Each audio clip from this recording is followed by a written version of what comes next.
Hello. Hello. Okay, I had my mic and aux off. That was not very good. Okay, I had my mic and aux off. That was not very good.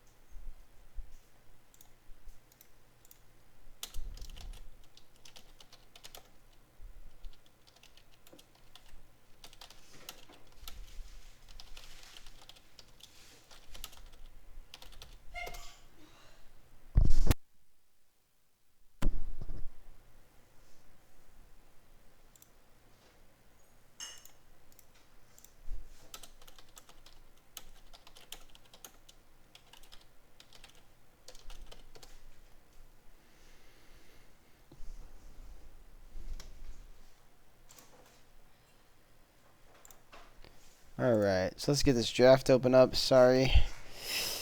Starting a little late here, so I do know that Summoner's Drift will be losing one ban. So there's no confusion there.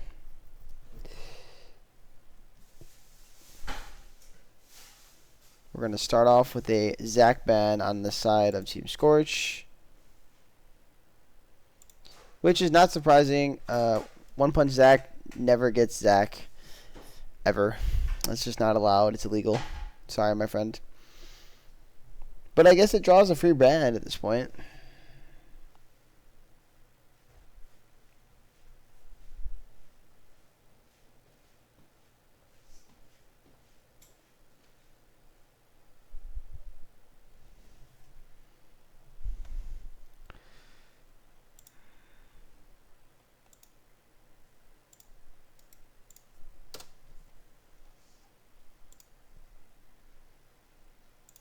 Alright. And then we end up getting the Caitlyn. I know Big B is a very much a Caitlyn connoisseur. A very good Caitlyn for that matter. So I'm not surprised by that ban.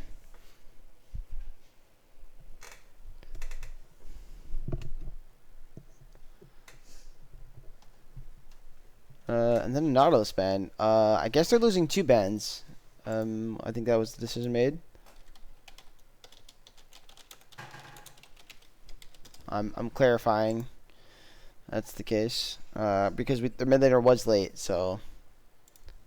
Okay, yes. So they lost two bans. So they're only going to get one ban here in the draft. That's kind of rough, man, on your first rotation. And they're going to choose to ban out Rusty's and Mumu. It's seen a lot of high priority last week, so I am not surprised it is receiving a ban, and Rusty certainly is very, very good on this champion.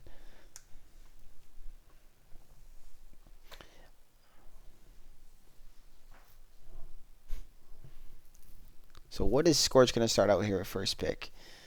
Looks like we're going to get ourselves an Ari pick. Okay. It's pretty good. Ari certainly was a strong champion last split. I don't know where she currently sits now, but always has high pick potential, very good roams. Just overall, very strong champ when you want to play in team competitive. So I'm not surprised by the choice. I am surprised by it being B1 tier, though. That interests me. Summoner's Drift here is going to decide to pick up the Ivern for One Punch Zach. That's another champion he's very proficient on, very good at, and Ivern can be very much a nuisance for any enemy jungler, or really any team in general. Just the existence of this tree needs to be cut down.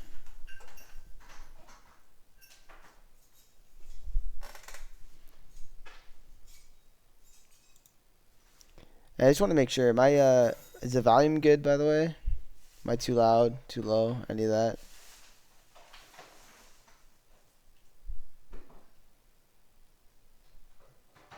If anybody can let me know in chat, it would be great. Be appreciated.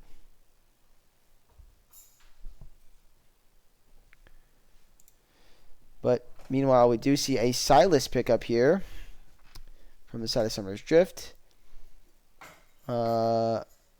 I'm not entirely sure where everyone is going. I heard Summoner's Rift was talking about making some changes in their team as far as where everyone was going. So I don't know if this is going to be Spook on this Silas or if this is somebody else.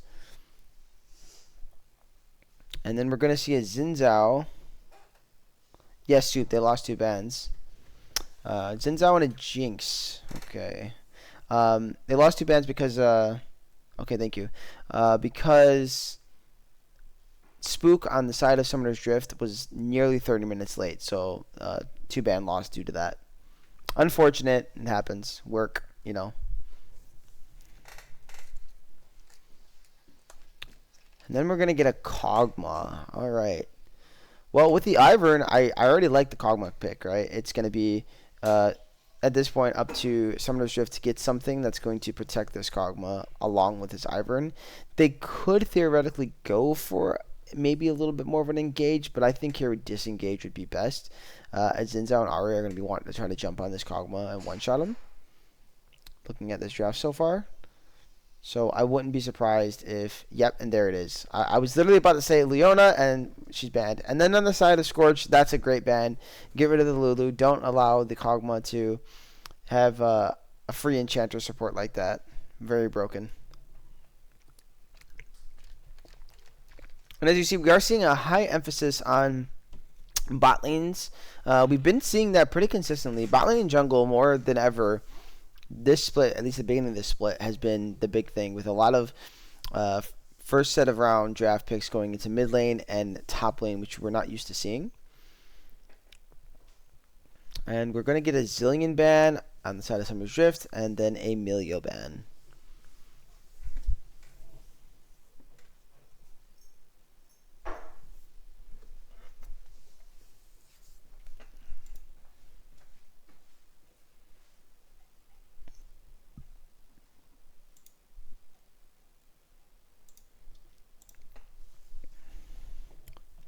What is red going to be pick here for the red for R4? It's going to be a Nami. I do like the Nami. And I was just talking about disengage, and the wave could be used perfectly for that. I think it synergizes pretty well with Kog'Maw. It's another enchanter support, giving them some heals, some speed ups, some enhanced auto attacks, all things this Kog'Maw is going to like, as well as CC to try to keep him safe.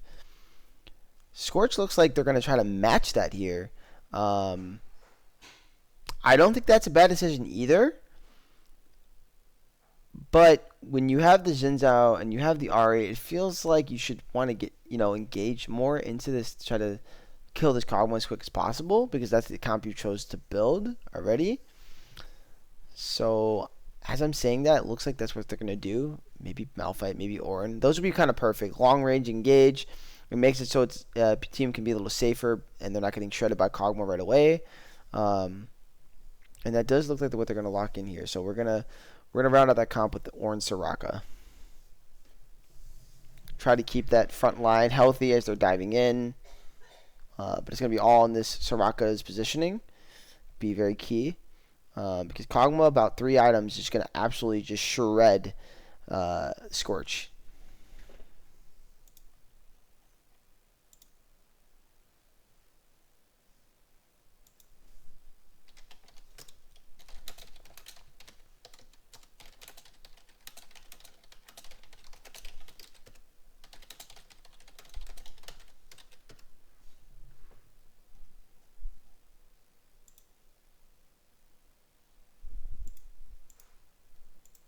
And we're going to finish it off with a set pick. Okay. Well, I will say I do like the set. I think the set is kind of, to me, a counter engage tool here, right? Like, Xin Zhao is going to want to jump in and try to engage onto the back line, and second, just literally click R. And you can do that to Ornn too, which probably is better on the Ornn, but it's just as good on the Xin Zhao.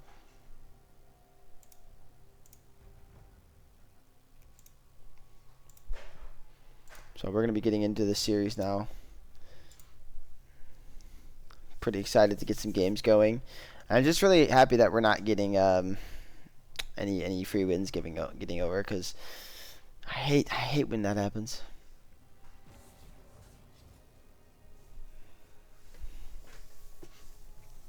But we gotta wait out these bans now. It's probably the worst part. Gotta wait the full amount of time. Shall I turn in my badge and rifle as well?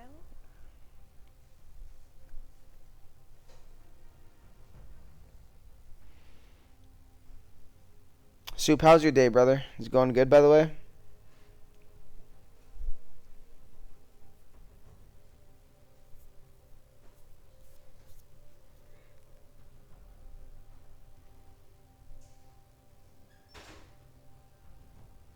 Nice. Your series is on what, Sunday or Saturday? I forget. I saw it in the chat.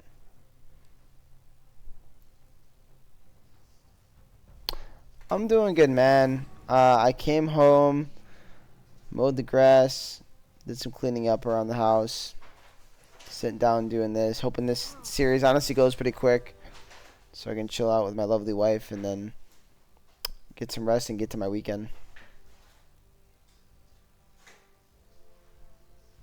All right, cool. Sunday. That sounds good, man.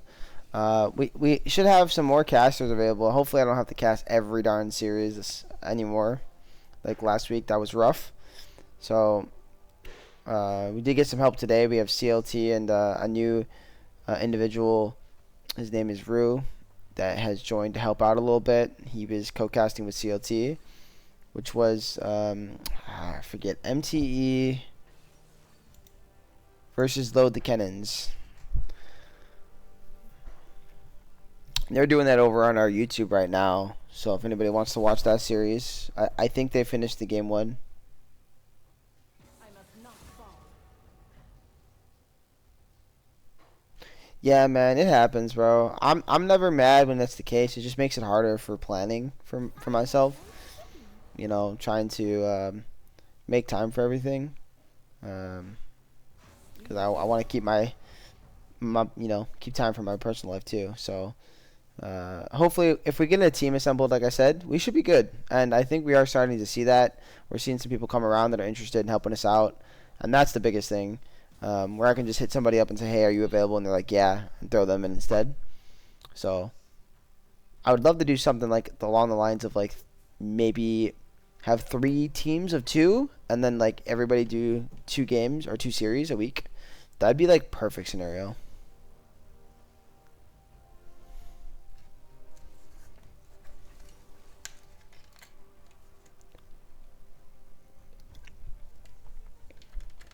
But enough of my chit chat about that. This game's about to load in soon. Things to note here. So this should be Scorch's full lineup.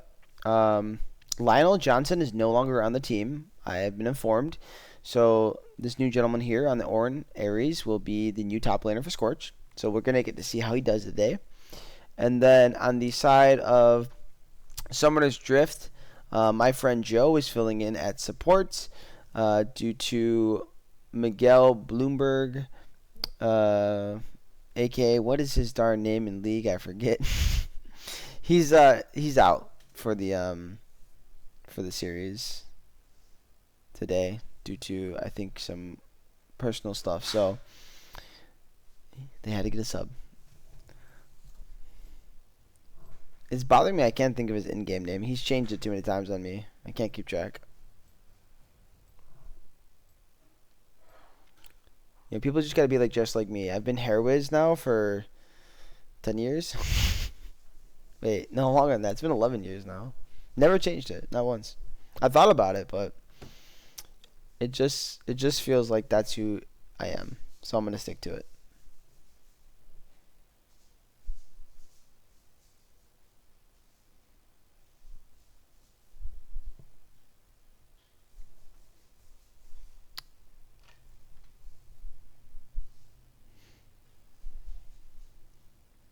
I love hearing about people's like stories of where their names originate from. Mine is really plain and boring. I guess since we got 2 minutes, I'll tell you guys the quick snippet. Basically, I'm trying to figure out a name, and everything I'm typing in is not working. because it's taken at the time. You know, this is season 3 league, so it was a lot harder back then to obviously get a name because we didn't have these rules where you could just throw a freaking hashtag in there and have the same name as somebody else. So after trying a bunch, I was gonna do something with like Wiz Khalifa. I don't know why, but I was really big into Wiz at the time. And then I was just like, I don't know, Hair Wiz. And then there you go, Hair Wiz was born. So stupid.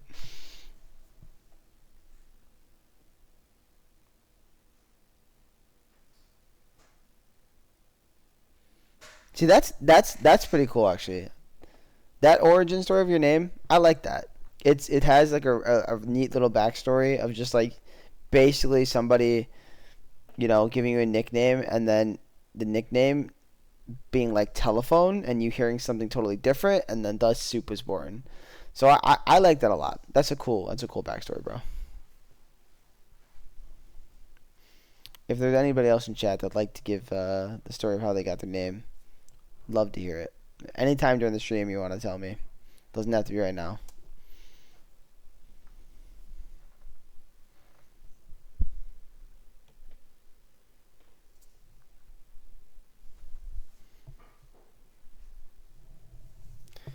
$40 more seconds. This spectator couldn't be any darn slower, could it?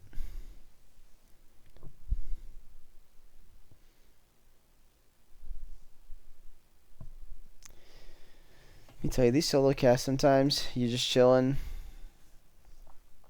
and it can get kind of you know, I don't know, lonely.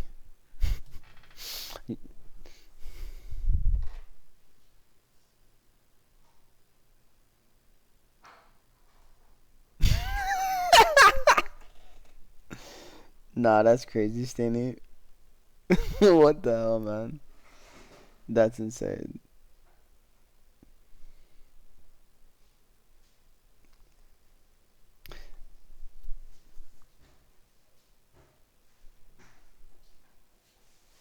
I'm looking at the stream and I'm getting concerned here. I had this weird thing happen the other day, and I don't know why, but the game loaded in really fast. Like, if that makes sense, like it was at 30 seconds, and then it didn't go down to 0 seconds, and it loaded me in. And then you guys aren't getting this stuff, so I think I'm gonna have to leave and reset this. Yeah, I am. Sorry, guys, give me a second here. I literally have to exit. Oh wait, no, it's working. It's working. We're good. What was going on? That was really, really weird. Okay.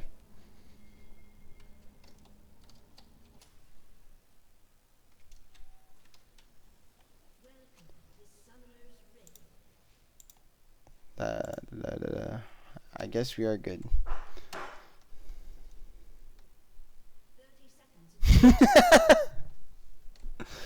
Stanley, you're freaking insane, dude. Oh my god. Keep it PG around here, bro.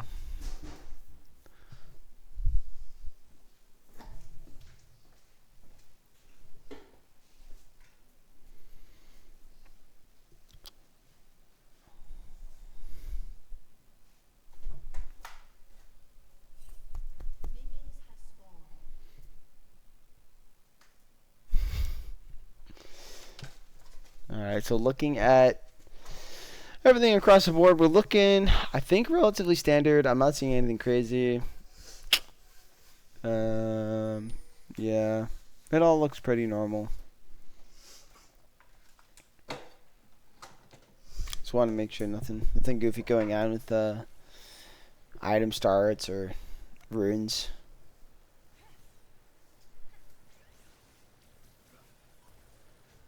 Alright, so early on Tem is getting some poke. And I should clarify, this is Spook in the mid lane, so they did decide to keep the same setup.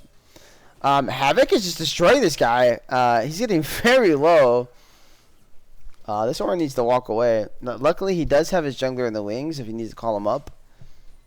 Would be suboptimal at this point in the game, though. Meanwhile, bot is also getting a little bit of control here, too. So they're forfeiting level 1 bot side.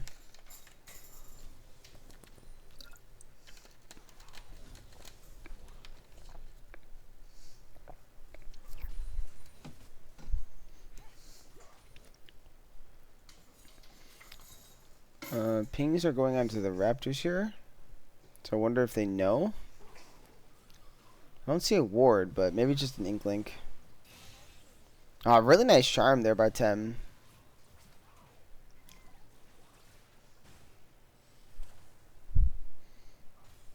We see a lot of control in this bot lane right now.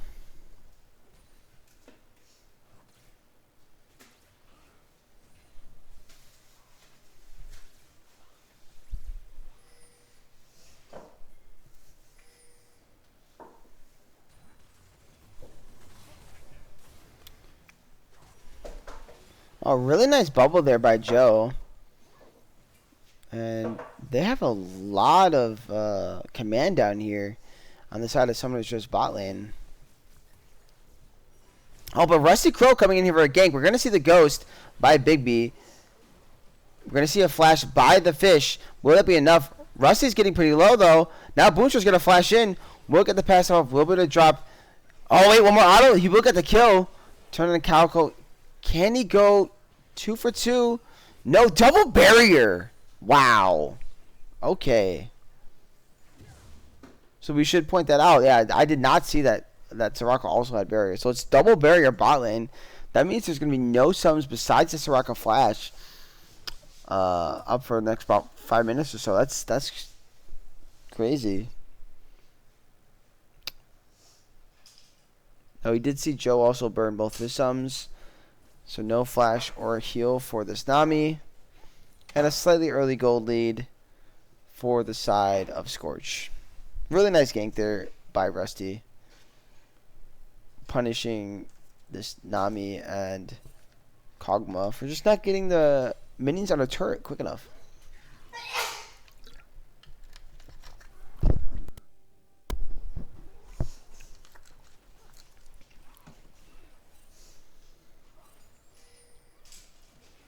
We see Rusty are setting up in the bot brush, but we also do see the Ivern coming over. There are a lot of wards, so they should spot him out. This could be a really nice counter gank here by Rusty. They're just going to play off. Yeah, Big B's got to watch his positioning here. Rusty's being very patient, but this is a big wave. He's going to jump onto the Nami. Nice bubble by Joe. Should keep him safe. W will land, but it won't be enough. Calico stepping up, going to take a little bit of damage. Overall, a lot of wasted time there by Rusty to basically get nothing out. And BB is just doing whatever he wants in this lane. He's not afraid of Scorch's bot lane. Meanwhile, though, we do see a roam. Oh, and we're going to get the pause. So apparently Rusty is having some lagging issues. Hopefully that doesn't affect the game too much. I don't know if that was lag, man. You were setting bot lane for a long time. I feel like it was just your choice to chill, man. Nah, but maybe there was something going on. Maybe he was trying to lead the gank, and it just wasn't letting him move.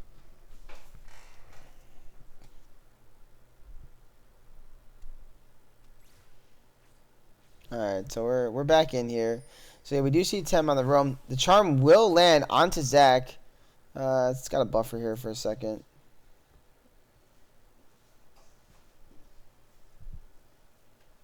Is it gonna catch up?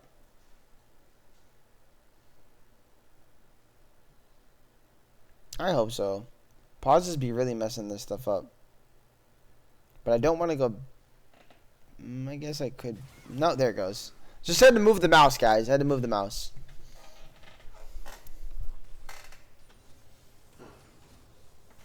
Yeah, I mean it's just straight 2v3. Yeah, you could see Big B and Joe having a lot of synergy together. I know they play a lot of duo queue together.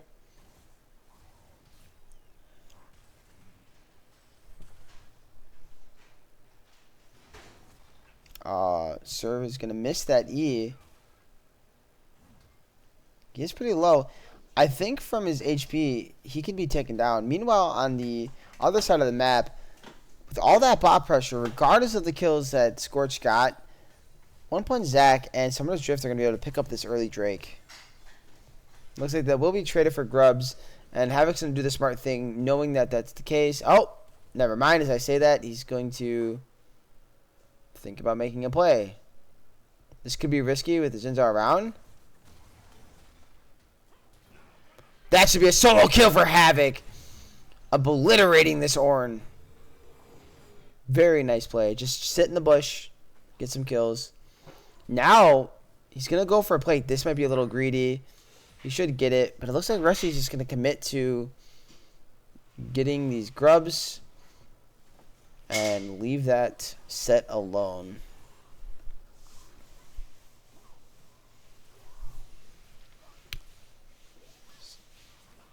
So that will be Void Grubs picked up for the side of Team Scorch.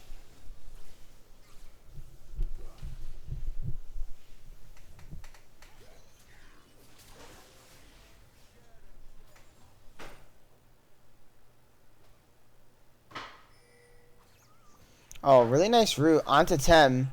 Oh, but the chains will miss, unfortunately. It is going to be alt for alt here.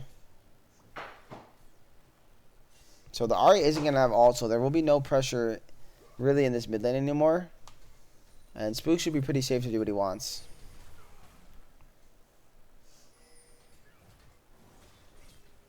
And now this is where the matchup should get pretty hard for this Ornn. Ah, but the W will miss, so it's going to be actually a really nice trade for Ares. Ares is going to look to fight Havoc. He's going to force the flash out of Havoc. He's going to go with the Beta Breath. He'll get the solo kill onto this set. Yes, I apologize. Here's the items. No completed items just yet. Oh, now we're going to see Ares going in onto Zac. Zac's in a really, really bad spot. We're going to do anything here. Oh, but Zac might be able to get the solo kill. But unfortunately, Rusty's up. And the Jinx rocket from downtown. Boomstraw will get himself a nice kill. Cross map rocket. Now Big B's gonna try to punish that. He does have his ult. No messing with the spider, Xander. No, Xander. That's not toy. That's decoration. A spider friend. And he's staying until October 31st. Just keep him there. Look at this aggression from this bot lane still. But yeah, that's a big swing there. Nice kill for Jinx, who's now got 2 kills. Let's check see what she's got in her inventory now. She's got 1,300 gold, so she should be pretty close to almost an item. Meanwhile, Spook is gonna go in, but he doesn't have much mana, so he should be able to do too much. Just gets off a little poke, but Rusty is in the wings. Yeah, and he's gonna check the bush. He's gonna find him. That's a really nice route. Spook is gonna be forced to E away. He will be able to do so, and just have to collect his wave.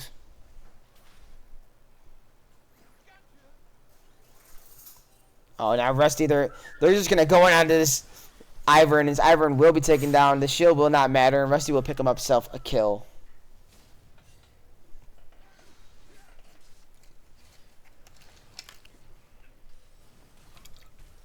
Hey, that is not play.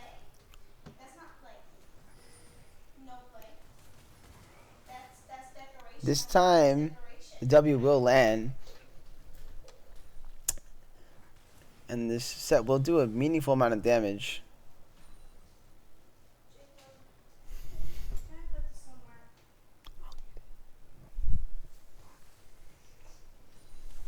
Hey, that is not play. That's Let's see if anyone has their first item yet. Not quite yet. We do see that Jinx, though, with a 150 gold shutdown. Oh, are you mad at me? Really nice W coming out of Ares here. Jake, you need to talk. Can you use nail stuff? I apologize, guys. Give me a second here. I'm gonna put this spider down.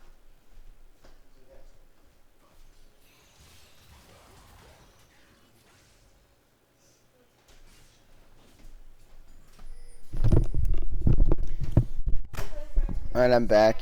My cat is doing illegal things, getting his nails stuck and stuff. So what did I miss? We are setting up a Drake. Okay. And we are doing this Drake. Yeah, Scorch has a bit of a gold lead, so they should be able to do this without too much of a contest. And we will see them acquire the Drake. They are trying to kind of set something up there, but Calico knew something was up. That's going to be a nice route. Going to be able to force the flash. Will the wave hit? It will just barely miss. But that will be no flash on this Soraka.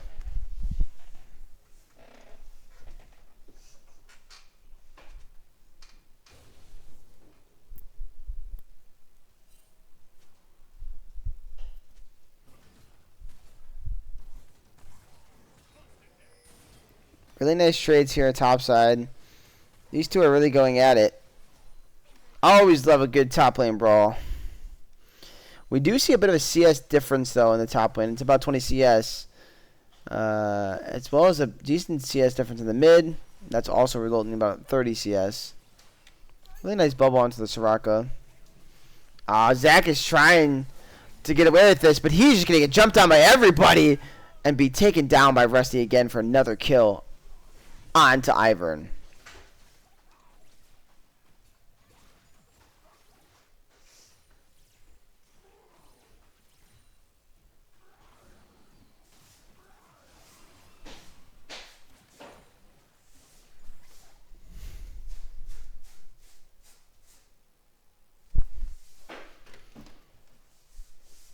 So I'm still checking this over. I'm still not seeing anybody with items, but looking at this, Jinx should be able to back and get her IE soon. Orange should also be able to pick up his Sunfire. Spook is coming in here for a gank. They do have a ward in that bush, though, in the middle of the lane, so they should be able to spot him out here. He's trying to be sneaky, but that's going to be a really nice wave. They're going to jump on a Calico, flash in by Spook, and unfortunately the Nami will get the kill. But a really nice set of play there to punish the Soraka without flash.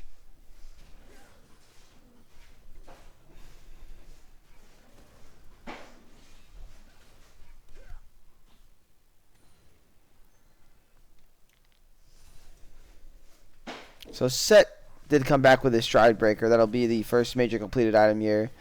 Oh, and he's going to ult the Ornn in just for a little damage, but Ornn is just going to E away. And that is all he's going to get. Oh, but they're going to try to force a play here. But unfortunately, Rusty is up here too, and they're going to get the TP. Looks like Service is trying to force it, but Zax is in another bad spot. This is not where he wants to be. At least Havoc will turn and get one for himself, but he will go down to 10. And then this Xin Zhao is just massive. Rusty is currently 4-0 with a 350 goal shutdown.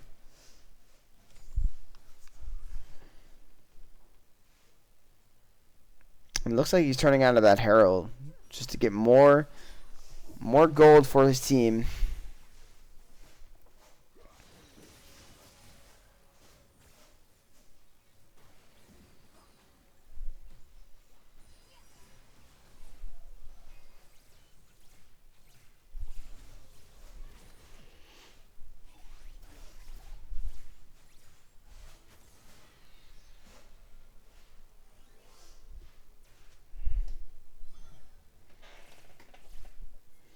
We do see the Sunfire was completed on this Ornn. And the Eclipse on this Xin Zhao. He's just absolutely massive right now. He's going to land the root onto Ares, but that's just not going to mean too much. Really, really nice E by him. They're going to do a little bit of damage, but nothing too meaningful. He should be able to walk out. Spook will pick up the R. Can he get out? There should be one more charge. Ares was forced to TP top lane to collect the wave. It's pretty big, as this objective will be spawning, and Havoc does have his TP, but there will be no Daisy for this fight. Oh, really, really nice bubble. We're going to see a TP and a nice wave to follow, but the traps were a nice setup. They're going to force out the Soraka ulti, but King Spook will come with the TP and get himself a kill onto the Soraka. That should be the setup for the Drake, as Havoc also has his TP. He's going to do some damage on top. Oh, but One Punch X, I'd be careful of walking into Rusty here. Oh, does dodge the charm. Now Rusty's got to be careful. He might be pretty fed, but they're just going to turn onto him. He does have his ult. They're going to force him to ulti away here. They're not going to turn onto this Drake, so the Soraka will spawn in time. That's a flash in by Serve, who's going to cancel the E with a really, really nice ulti. Meanwhile, we have another fight breaking out. Tem is getting brought really, really low. Can Bigby pick up the kill? He cannot. So that's going to be both King Spook and Bigby going down in that fight by Drake. But meanwhile, Havoc is just dominating this top side of the map.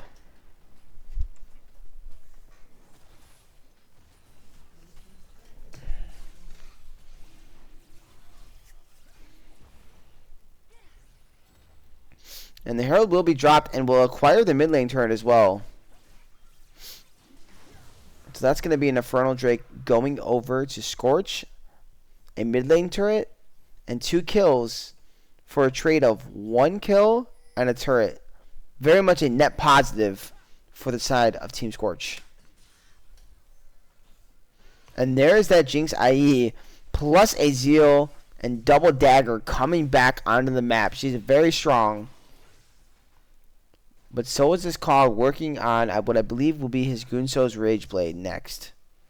And like I said, once this Cog gets to 3 items, he's going to start really hitting like a truck. But the question is, can he get there in time?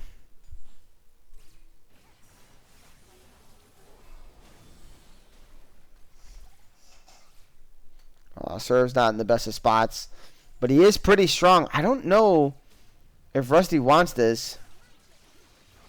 Really nice unstoppable. Oh, and he's gonna just take him down with a huge W. But Jinx will be able to pick up this kill. Oh, but he's healing. Oh, and she will end up getting it. That's 350 gold. So it was 2 shutdowns traded there. And the Soraka ult was used in that fight. We see Spook turning onto this Ornn. We have 2 Ornn ultis coming. Oh, and one's going to be canceled, but it's not going to matter because it's a really nice root by One Punch Zac, and they're going to pick up themselves an old man. All that's happening, and Boonstross is going to pick up himself another turret. More gold being funneled into this Jinx, who's just going to keep continuing to get much stronger.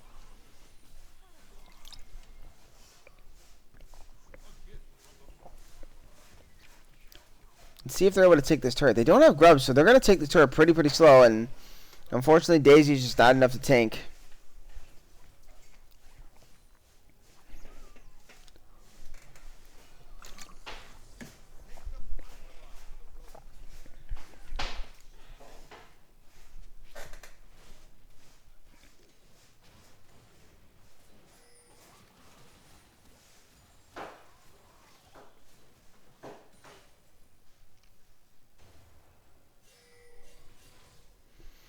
You see Rusty turning on Spook. He's going to land the W. Oh, Spook is going to get the R and flash away from the charm and get himself out there. Mind you, this Silas is having a pretty good, decent game right now. He's only got 1 item, but he is pretty strong. Will be pivotal in these fights.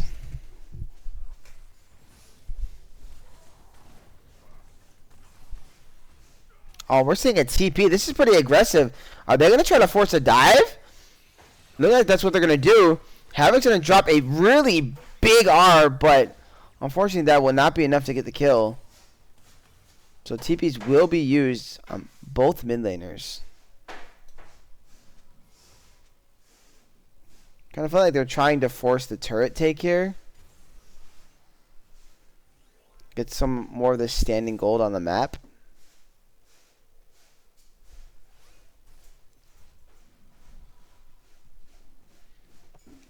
But they're not going to be able to acquire it. And if we look at this game, it's still pretty neck and neck on the gold. It's been kind of pretty close most of the game with no more than about a 1k to 2k gold lead for the side of Scorch majority of this game. Yeah, it's game 1 still, CLT.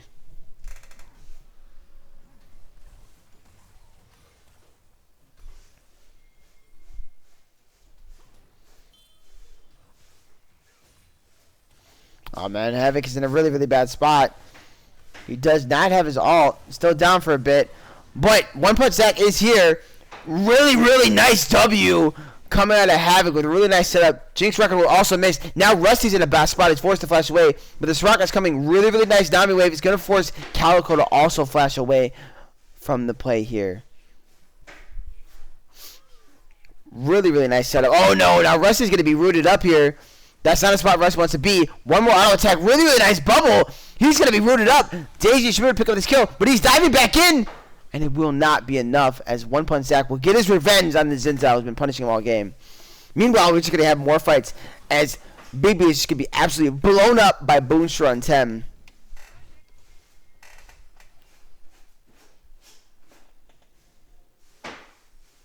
They're just kind of camping. Bless you. Okay, CLT. Will much be appreciated, man. My man. So, Kingspook got a lot of time with this turret. We are seeing a TP coming in from this Ornn. They're trying to force this Drake. Kingspook will be delayed on his back for this objective. That's going to be pretty huge. Havoc does have his ult. Rusty's also delayed, so there's a missing jungler. Oh, no, and Ares is going to go really, really low. But that's some really, really nice damage. Oh, and a flash in by Serv is going to find a massive E. And a double stun out of the Soraka and Boonstra. Both of them will go down. Huge shutdown coming out of Havoc. Going to force Tem to flash out of the pit. Now, Kingspook is going to drop the Ornhorn, and he's going to hit two. That will be a nice change coming out to him, but he put himself in a bad spot. He will go down for a 400 goal shutdown. Now, Rusty's going to try to turn, but the smite will land as the Ornhorn drops and will not get anything. One unbelievable flash play there by Havoc to set that up. Massive to try and tie the Drakes for his team.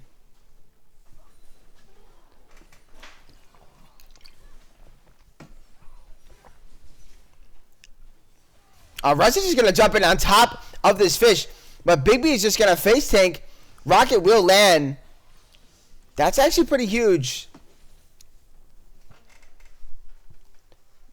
This Nami and Kog'Maw do not lose any sums on the play besides heal, while Rusty Crow is forced to burn ult. And that could be pretty big for this Baron, as we are seeing pings of assistance by Team Summoner's Drift. Tem is waiting in the wings, thinking about trying to make an assassination play onto this Ivern, but they won't find anything. Let's go ahead and take a peek at these items now. As we know, these teams are starting to ramp up. Well, we do have a 2.5 item Jinx as well as a 2 item Kog'Maw. These 80 carries are starting to do meaningful damage. Meanwhile, in the mid lane, we do see a bit of a big difference still in gold due to mainly the farm numbers, as it's about a 50 CS difference between Tem and Kingspook here. Little poke onto this fish won't be meaningful enough. And that's what's resulting in your 2 item difference between the two players at the moment. Or not 2 item, I apologize. 1 item difference. 2 item difference, listen to me. I can't even count. Rusty's going to jump in on top of Zach, but a really nice wave. Zach's going to go really low, and he's just going to take it down immediately. There is the ult coming in from Havoc, but he's going to be instantly rooted and charmed up. He can't find any bit of a play.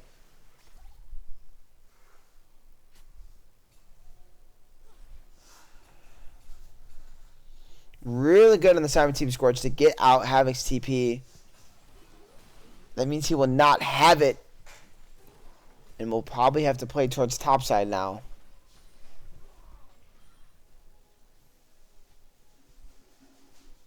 And you look at this gold, guys. It's neck and neck. It's literally even at this point. One team fight is going to change the complexity of this game. And it feels like it's going to be around this Baron. But it also could be around this Drake here in 2 minutes. That would be sole point for a team.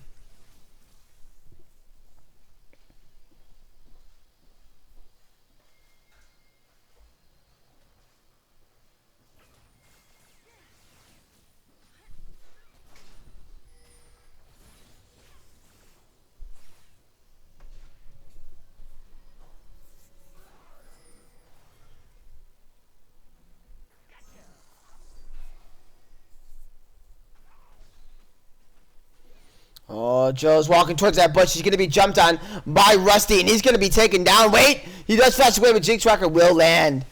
Now Big B's in a really, really good spot, but he does have Zac to kind of keep him alive. He is forced to ghost.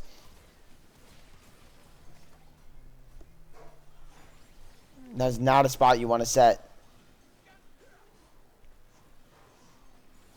And that did end up costing the fish her life. Now we're going to see them try to siege here. Big B doesn't have any mana. Oh, that's a really, really nice setup there by those Jinx traps. Going to be able to get a kill. Now Havoc's in a really bad spot, but a really nice ulti. He's going to be charmed up over his W all the time.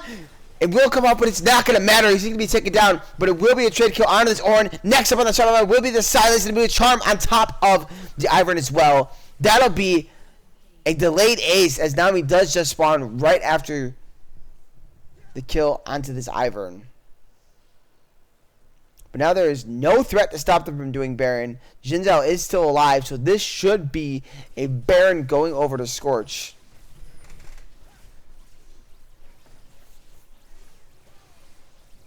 Those Jinx traps were absolutely amazing. What resulted in that being a pretty much a wipe for Scorch there. So that will be the Baron. We now see the Goldie start to widen. We've got up to 4K. And if we take a peek at these items, as we are seeing Ornn items come in, we see that the Infinity Edge has been upgraded for this Jinx. Ornn also has his Sunfire upgraded, obviously, at this point. And we have 20 stacks of Medjais on this Ahri, who is yet to die. Tem is unkillable at this current state of the game.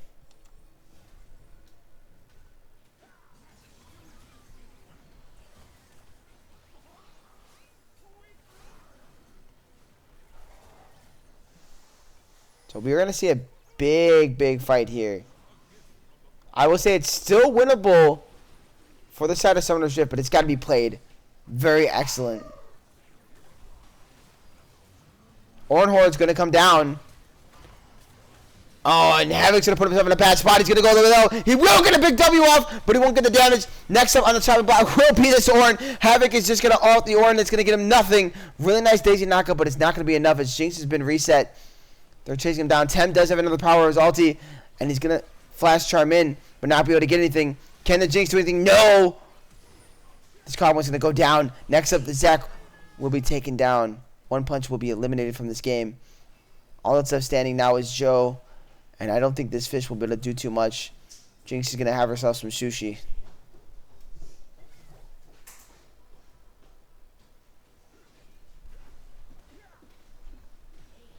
This will be soul point for Scorch. This should be also at least one inhibitor for Scorch. It looks like they're going to choose to back off. Very interesting. I think if it were me in this situation, I would have just taken the inhibitors over the Drake, to be honest, and fought over Drake once again. But instead, they do choose to take soul point. And so Summoner's Drift will get another opportunity to try to stall out this game a little bit longer.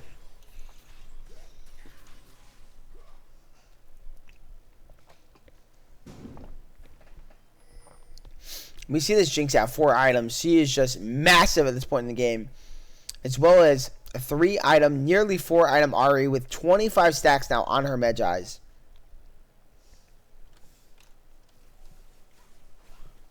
And we're seeing a massive gold difference in the bot lane here. 4,000 between this Jinx and this Kog'Maw.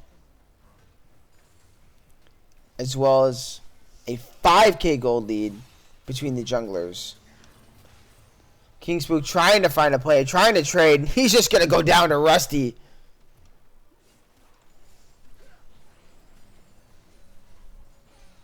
I almost feel like at this point they're trying to salvage anything they can.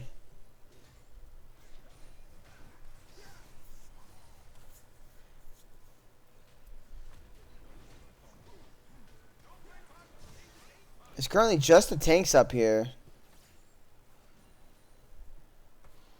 His Baron will fall off now. See Rusty camping a bush. He's looking for a sneaky little play.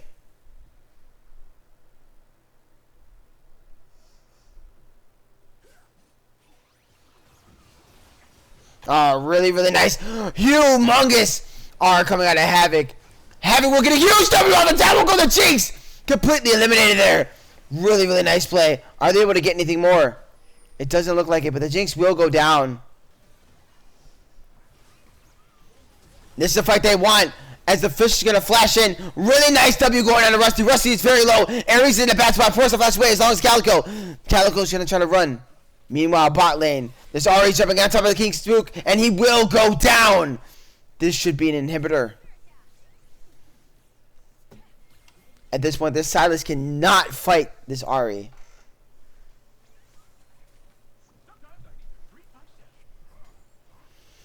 So even though there was a nice play, even though there was a lot of gold for Havoc, it's just not enough. He is just going to try to turn here onto Ares.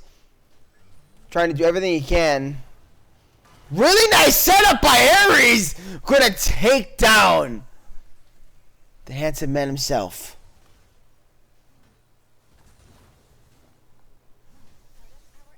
One Punch Man activated, honestly. Oh, that's crazy. I see you're playing on words there. Big B, I don't think that's a fight you win, and this is going to be an easy pickup kill for Rusty. I'm basically just going to auto you to death. We do see this Baron spawning in about a minute. Big B will be up in time, but I don't think Ivern will be, as Tem is going to give himself another pick.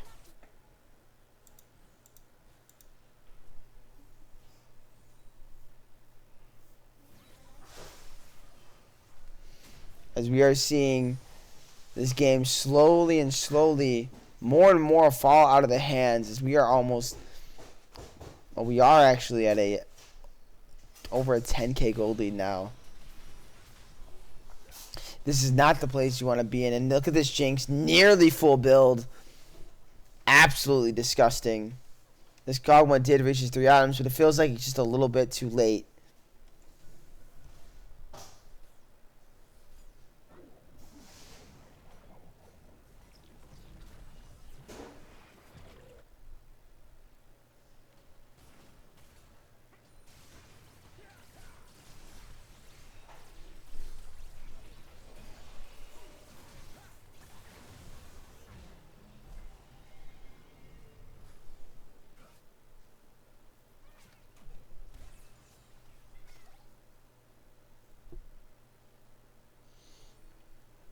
So we are going to get ourselves a fight here over the Soul Drake. Havoc is going on Tem. He's going to flash in, but a really, really nice charm there from Tem. Tem does a lot of damage. Means Havoc will not have flash for the next fight. But Tem also will not have the RR. Another really nice charm. He does get the Stride Breaker off. But a really, really nice play here by Tem. Spacing the set very, very well. Is going to miss a charm, but 1Q should get the kill. Meanwhile, the Infernal Drake was taken. Oh, and another just nicely spacing there by Tem. Tem is going to walk away. The Infernal Drake was taken by the side of Scorch. Will they be able to finally pick up this kill? They will not! Unbelievable! Will Tem live this? He will! Massive double kill from this Arya. This game is just going to end on an amazing note. What a play by this Ari. Havoc did everything he could to keep his team in the game. What a massive W on the Boonstra. Boonstra nearly dying to the wave, but it just will not be enough. And that will be your game 1 victory going over to Scorch. What a hard-fought battle by both these teams.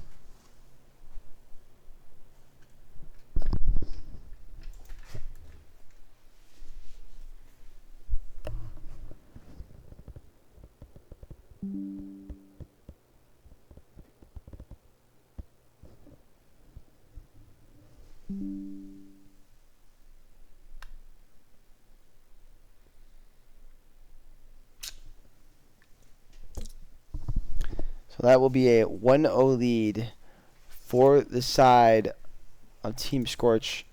It was a really, really fun series. An unbelievable, or series, I'm sorry, game. We're not done with the series, but a very, very fun game. And what a game played there by Tem. Out of this world.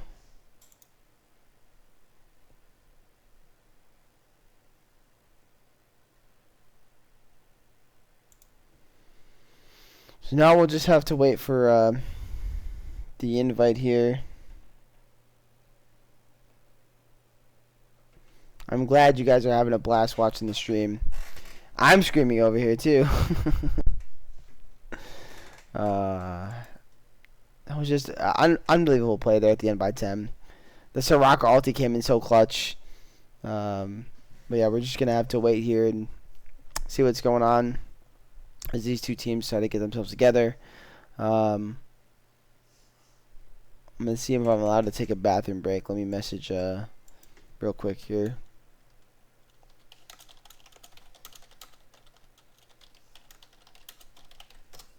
So I will get a second then. Be right back, guys.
Alright, I am back. Where is link for drafts? They never sent me the draft link.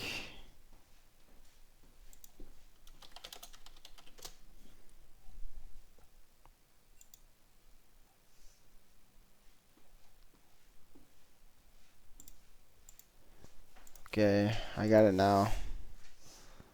Looks like we have started.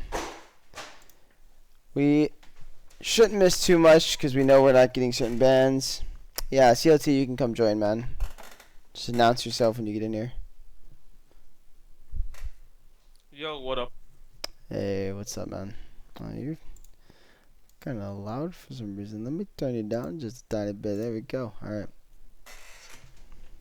right. Welcome. How did your series go, by the way?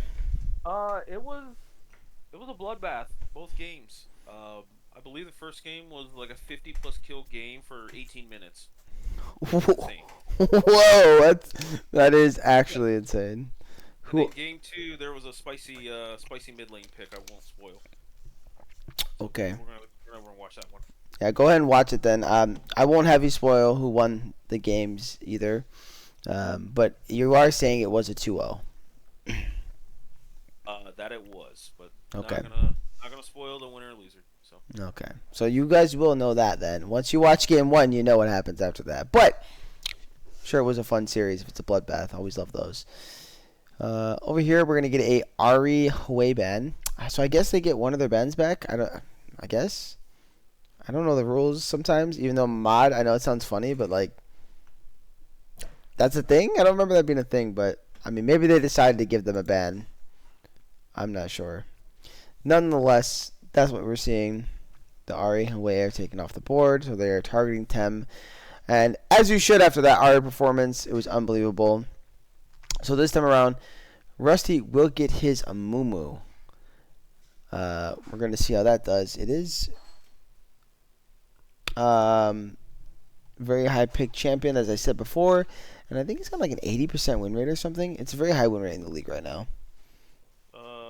Yeah, Mumu was picked for a game in my series as well. It's becoming a high priority pick in this league right now. And Penn's, it was Scorch who won game one in a absolutely barn burner up to like about 25, 30 minute ish area where the game finally broke open. It was a really fun series to watch though. Tem had an unbelievable performance on the Ari. This time around, looks like he's gonna pick up Ziggs. And yeah, yeah, I guess it could be. You know, actually, you reminded me. Boonstra does play these types of champions bot. So as I say that, this is probably a Swain bot. Actually, this is probably a Swain bot with the zillion support. So good luck killing this bot lane. Going to be unkillable this game. Yeah, that's a nasty ball lane. And in a Mumu, I feel like what they need this game already inside of Summoner's Rift is not only high DPS, which I'm cool with the Jinx for that, but I do feel like they might need some really proper tanky disengage, which Set can do that. He did that last game. Havoc was unbelievable on the set as well. Had an absolutely bonkers game. Just unfortunately was not able to carry that game. Right when I tuned in to watch the end of game one, I watched them one shot Jinx with a W. It's like, oh, Yeah, yeah. that did not look good. No, it's not fair. Boonstra should learn the idea of maybe kiting a little bit. Because he took that full thing, like, gladly. He's like, oh, it's not going to kill me. Oh, I'm dead. Yeah. I was like, it's not gonna kill me. I'm not pressing barrier. Oh, it did. And then at the end of the game, the end of the game, they're hitting the Nexus. Set turns around and tries it again, and Jinx just panic barriers. Yeah. It only takes once. Yeah. We are going to see a silence ban. That's a respect ban towards Spook here. He didn't actually have a bad game on it at all. It's going to be good here, so it's overall really, really good ban. When you consider Mumu, Zillion, and Swain alts, yeah. I almost wonder if they should have just took the silence again here, knowing that, but he is going to draft the Victor instead. Yeah, Victor. God, Victor's just so stable in the mid lane right now. If that's ever a Swain mid, Victor trades well into it. If there's ever any shenanigans where it's Zillion mid, Victor enjoys that. Victor's just overall can answer anything that Scorch is showing right now. Whoa, wait a second. So it could actually be a Swain mid. Maybe they are throwing me for a whirl. Boonstra definitely plays this, and maybe Tem does too. So maybe this is actually a Swain mid. Could we see the tech as like a Swain top? I mean, in the set, doesn't sound terrible. You know what? At this point, I just feel like I'm completely wrong on this draft. Because you're right, it could be. But looks like the Kennen will probably be going top here, assuming they pick it. We've seen a Kennen mid in this league too. We have, but there it is. It's Renekton top. It's Renekton top. So it is going to be Swain mid. Disregard everything I say. They use it as a flex pick, and they're going to take that mid because I know Boonstra 100% does play this pick. That is a lot of magic damage on the side of Scorch as well. You know, you bring up a good point. At this point, you know what? I'm gonna disregard everything I say. It could be a Mumu. It could be a Mumu support and Swain jungle right now, for all I fucking know. Okay. Part of my French, but that's just the reality. On the Darius respect. So set mid. Wait. Set support. Okay. Oh. I forgot Joe plays that too. Alright, so we're just getting spicy in the draft, are we? What is set support gonna offer into Zillion Ezreal though? I don't. It is. I do agree. I think it is kind of rough here. I don't think it offers too much. Meanwhile, though, I gotta grab the charger for my phone. So as this loads in, you can do some talking. CLT, talk about some fun stuff. Okay. We took the draft down, but yes, set support. I'm assuming this is going to roam a lot because Ezreal Zillion doesn't have the most amount of pressure, doesn't push in the quickest. Maybe I'm wrong. I haven't seen a Zillion support forever, so but that puts Wayne mid to Victor. Swain can hold his own early, but Victor doesn't mind the trading. He gets some hex core stacks off of that. Yeah, this is an interesting draft on the side of Scorch. See what's going on. So.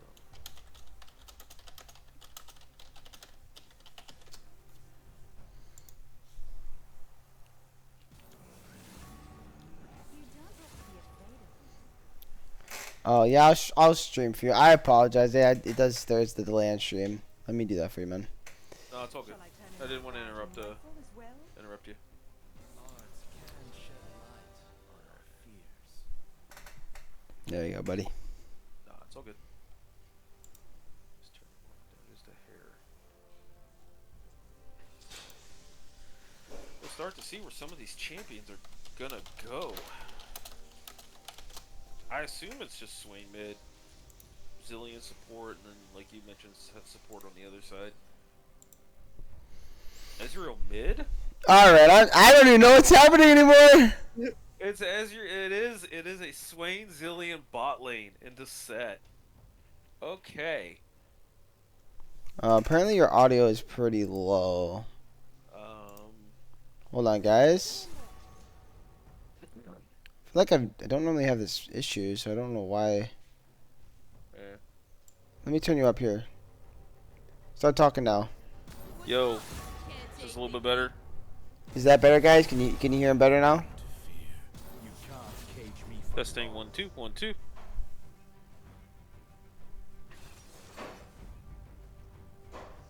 I can turn him up more if needed. I don't really have this issue on the stream, so I don't know what's going on. I'll just turn you up even more, man. Whatever. Well, actually, I can't go that loud. That may be too loud.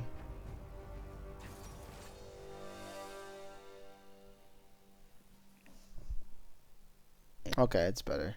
Alright, cool. I also did turn you down in Discord too. Maybe I'll just turn you up in Discord a little bit as well. I bumped up Discord just a touch after last stream, so Okay. I'm not screaming. I work at an airport. You do not want me to be loud. Just scream. No. I will leave that up to you, my friend. What do you do at airport? I supervise a crew that unloads just cargo aircraft that come in, but I can help out with fueling and other needs as well. What I hear is some very important stuff. That's what you do. That's what I hear. Jack of all trades, master of nothing. So importance depends on the day. But we have fun with it. It's not every day you can come home and be like, "Oh, I worked with a $300 million piece of equipment." So it does have its advantages there. But Swain Zillion bot. I don't even know where to go with this. Ezreal mid can definitely trade. I think heavily with Victor, especially if he predicts the Victor laser, he can E forward and really trade autos and stuff with Victor. Can we just point out the fact that I was correct from the beginning of this draft about the Swain being bot? Yeah. Hey, I wasn't trying to say you were right or wrong. I was kind of curious myself where this was going. I mean, feel like I feel like Swain's okay in the Victor. Like Ezreal Zillion bot, if you'd have just swapped him back, would have been like solid in the set. I don't know. Be curious to see what the other summoner is that set took. I'd be curious to see what the Keystone is. I haven't seen a set support in forever. If you ask me, I think he just goes Hex Flash and just constantly tries to jump on them. That's how I look at it. I mean, makes sense.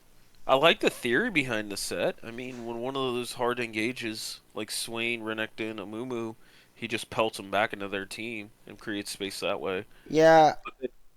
To answer the chat, I am very interested in the back-to-back Ivern jungle here as well. I think it wasn't too bad of an idea in game one, but I think here in game two, I don't think you need it here. I would have probably preferred maybe on the side of a bruiser jungler if possible. I know we have Set and we have Darius. You don't really need that, but maybe just something with like a lot of CC lockdown. Like, I don't know, maybe like a J4. It's not great, but it's not bad.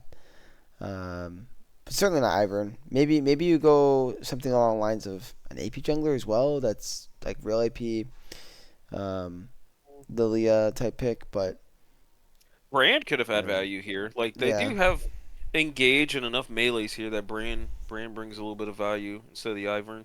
I just noticed, does this break the 100% pick ban for Leona?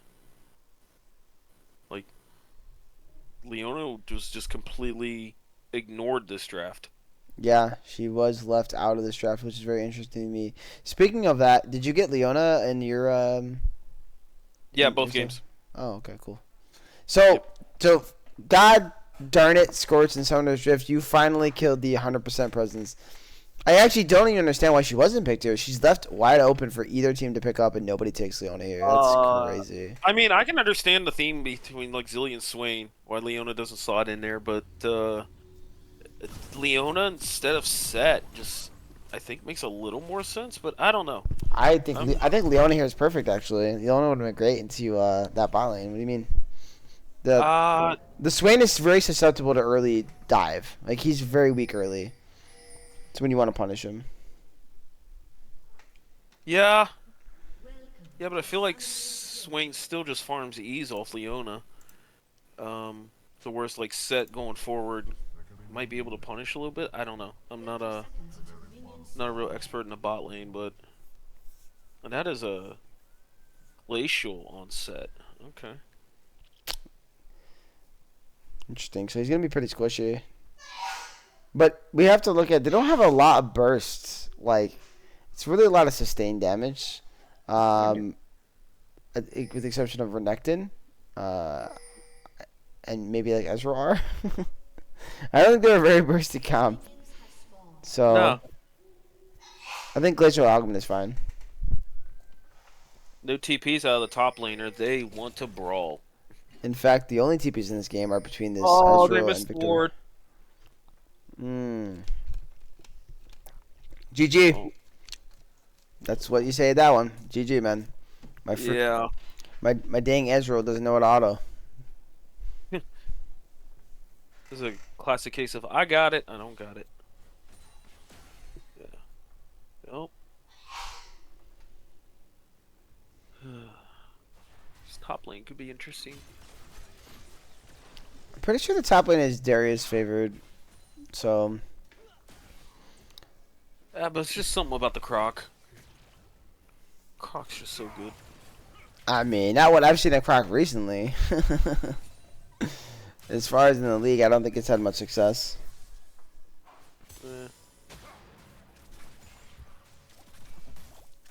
Can you pull up the scoreboard, the CS? You can make that permanent. Yeah, I know. I just prefer not to keep it up. It feels Oh, like it that's takes away some of the field of view, and I don't like to zoom out all the way either. Just kind of a preference for me, but I do generally try to pull it up every like 5 or 6 minutes or so, and kind of leave it up for people to look. I do apologize. No, it's all good. It's all good. We can check in on it here after a few waves. My co-caster is flaming me right now, guys. It's crazy. I'm not. Yo, by the way, Wait, is that? that grasp? Zillion has grasp. Yeah, we did not see that. Yeah, I didn't notice that either. Like grasp Zillion. Okay. I think if this Zillion goes that Warmog's fucking build, bro, like Oh man. that made me tilt just now thinking of it. I know there's a support in the Twitch chat that's just either gonna love it or hate it.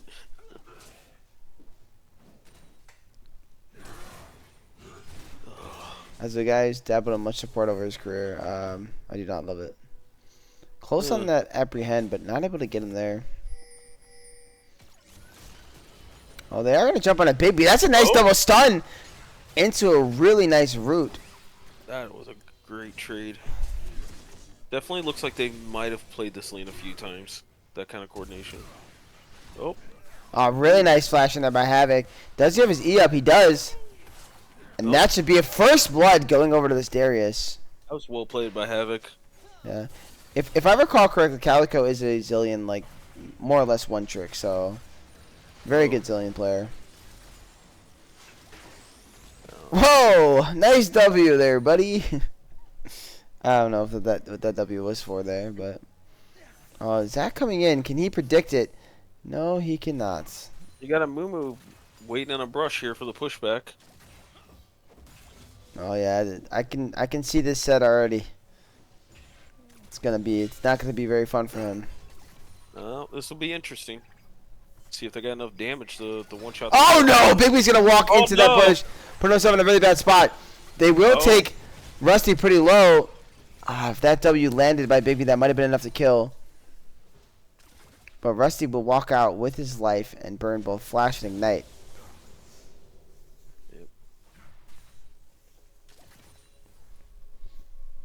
Yep, got Jinx Flash, got Set Ignite.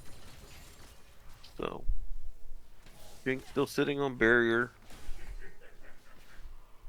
CS, nothing too strange there.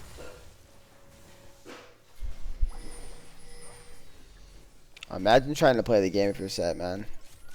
This I'm is- sorry. Oh, really nice zap there by Big B. Won't result in anything except a flash, but that is pretty huge. They're whittling down this Jinx a little bit. Yeah, she's gonna have to be forced to reset here with no flash. Oh, nice cancel there by Tem on the spook. Yep.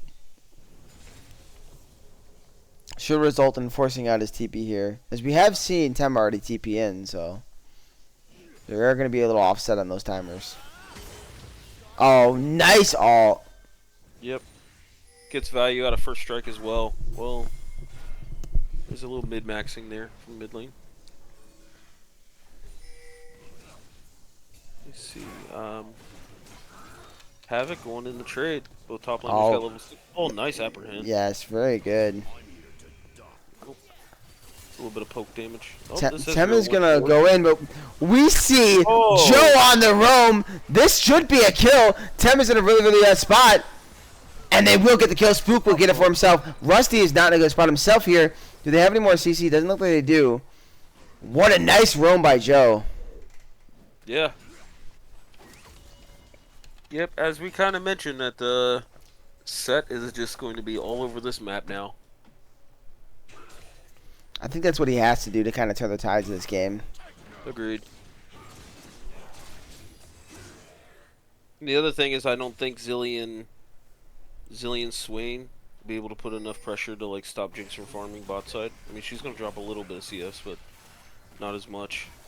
Yeah, and this is going to result in the grubs being taken for Summoner's Drift. So, really nice decision calling up the set, getting him on the move.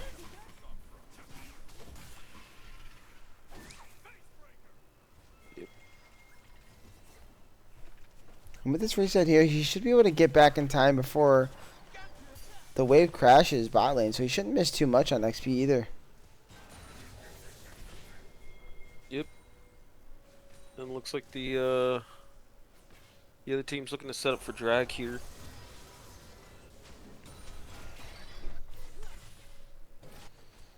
And there's no setup on the side of Summoner's Rift, so this should be a free Drake if Scorch does decide to try to take it here.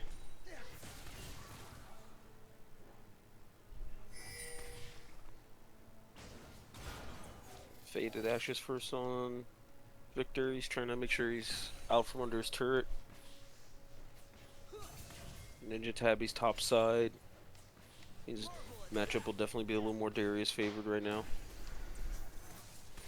The big thing in here that the side of Summoner's Rifts have, they have a really good scaling here from this Jinx and this Victor. So their late game is going to be monstrous. Oh, and Rusty just misses the Bandit toss. Oh. That set misses the E. Yeah, but there is a 6 advantage bot side. Joe does not have his.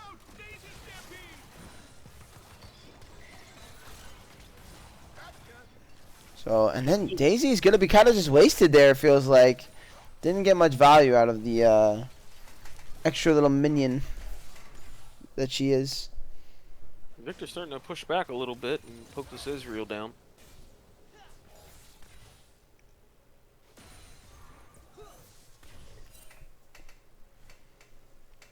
So this set should be hitting 6 soon, I think.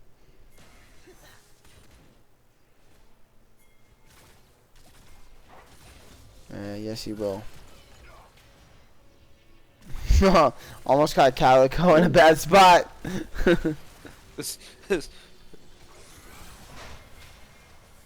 this, oh, Boonstra does get pulled in. We see a Mumu coming. Really nice ulti, but there isn't. can they kill the set? They're trying to wait on the damage. Does Jinx have rocket? Kill Big it. Mumu! Oh, nice Amumu. Oh, and a nice banish shots to follow. And that'll be 2 kills. Unfortunately, I don't think turning on to Swain was the right call there, CLT. No. Swain had Zillion ult on him, so he was ready to sit in there, but they just don't have the damage to deal with the Swain right now. But I think once Jinx gets some items on her, she'll be able to chop down the Swain. But for right now, Swain having a lot of stacks on him during the trade spot side. And now first item Malignance on the Swain. So it's going to be really hard to find openings. Because his ult cooldown's already fairly short. But it looks like this might be a objective trade for the loss in kills. I was wondering that. I was waiting to see because it looked like they were going to kill him. But they didn't end up popping it. Yeah. Yeah, I was curious. And I think Swain ult keeps going during the Zillion revive. I'm not 100% sure on that interaction. So that would be interesting to see going forward. But they did get the Hextech Dragon, which Red side definitely loves Hextech Tem's in a Dragon. bad spot. Oh, and he's going to flash in, and Astro's just going to E away. Havoc is just whittling down Ares right now. Oh, the W would be enough. No, he will go down to the shield, but not save him. Oh, it was almost a little too forced there by the set. Oh, the Jinx rocket will just miss. Yeah. Now the Jinx has got to be worried about getting dove here. She is not safe. No, not with Zillion all back up. And now she's just going to come over and say, "You're not backing, buddy." That is not a good place to back. Especially after Ezreal just got himself a free kill. And he's going to be able to stop the back once again. Oh, man. Maybe? No, that's not for a full commit. Got the Renekton all out, though. That makes Darius have a lot more kill pressure. Looks like Victor did get a back off in TP. We're gonna split 3 grubs apiece. Yeah, I would not want to be the side of Summer's Rift to be going against that. They are going to look to contest, and I do think they have a chance to do so. Oh, stole 4th grub. The root does miss, but Spook's in a bad spot. He should be forced to flash. The Moonwalkers are going to drop down there to one-shot him. He was sitting on a ward. Yep.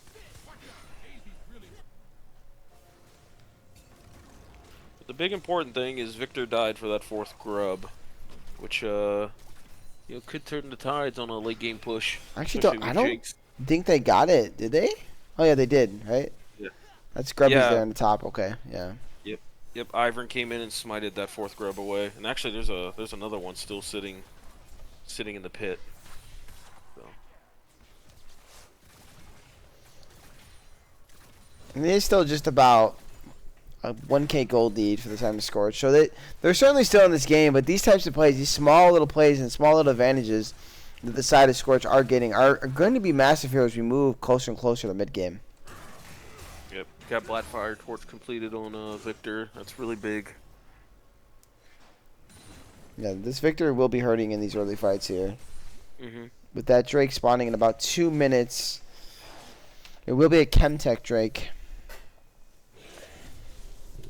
I'd be curious to see where Swain goes with the rest of his build. I know there's a like a Leandry's Cosmic Drive kind of movement speed build going around.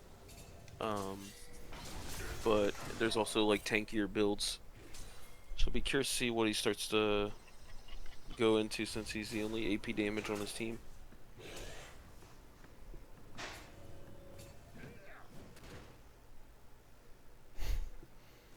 Drops the ward, is able to get a cancel on the Darius reset. Both these top laners just clear waves so fast. Just Yeah. spin. They both just spin to win. Yep. We're missing Garen, bro. Where's that guy at? No one's missing Garen, trust me. I am. I'm gonna play that guy jungle next week. Oh, okay. Gonna make me cast a Garen game. Okay.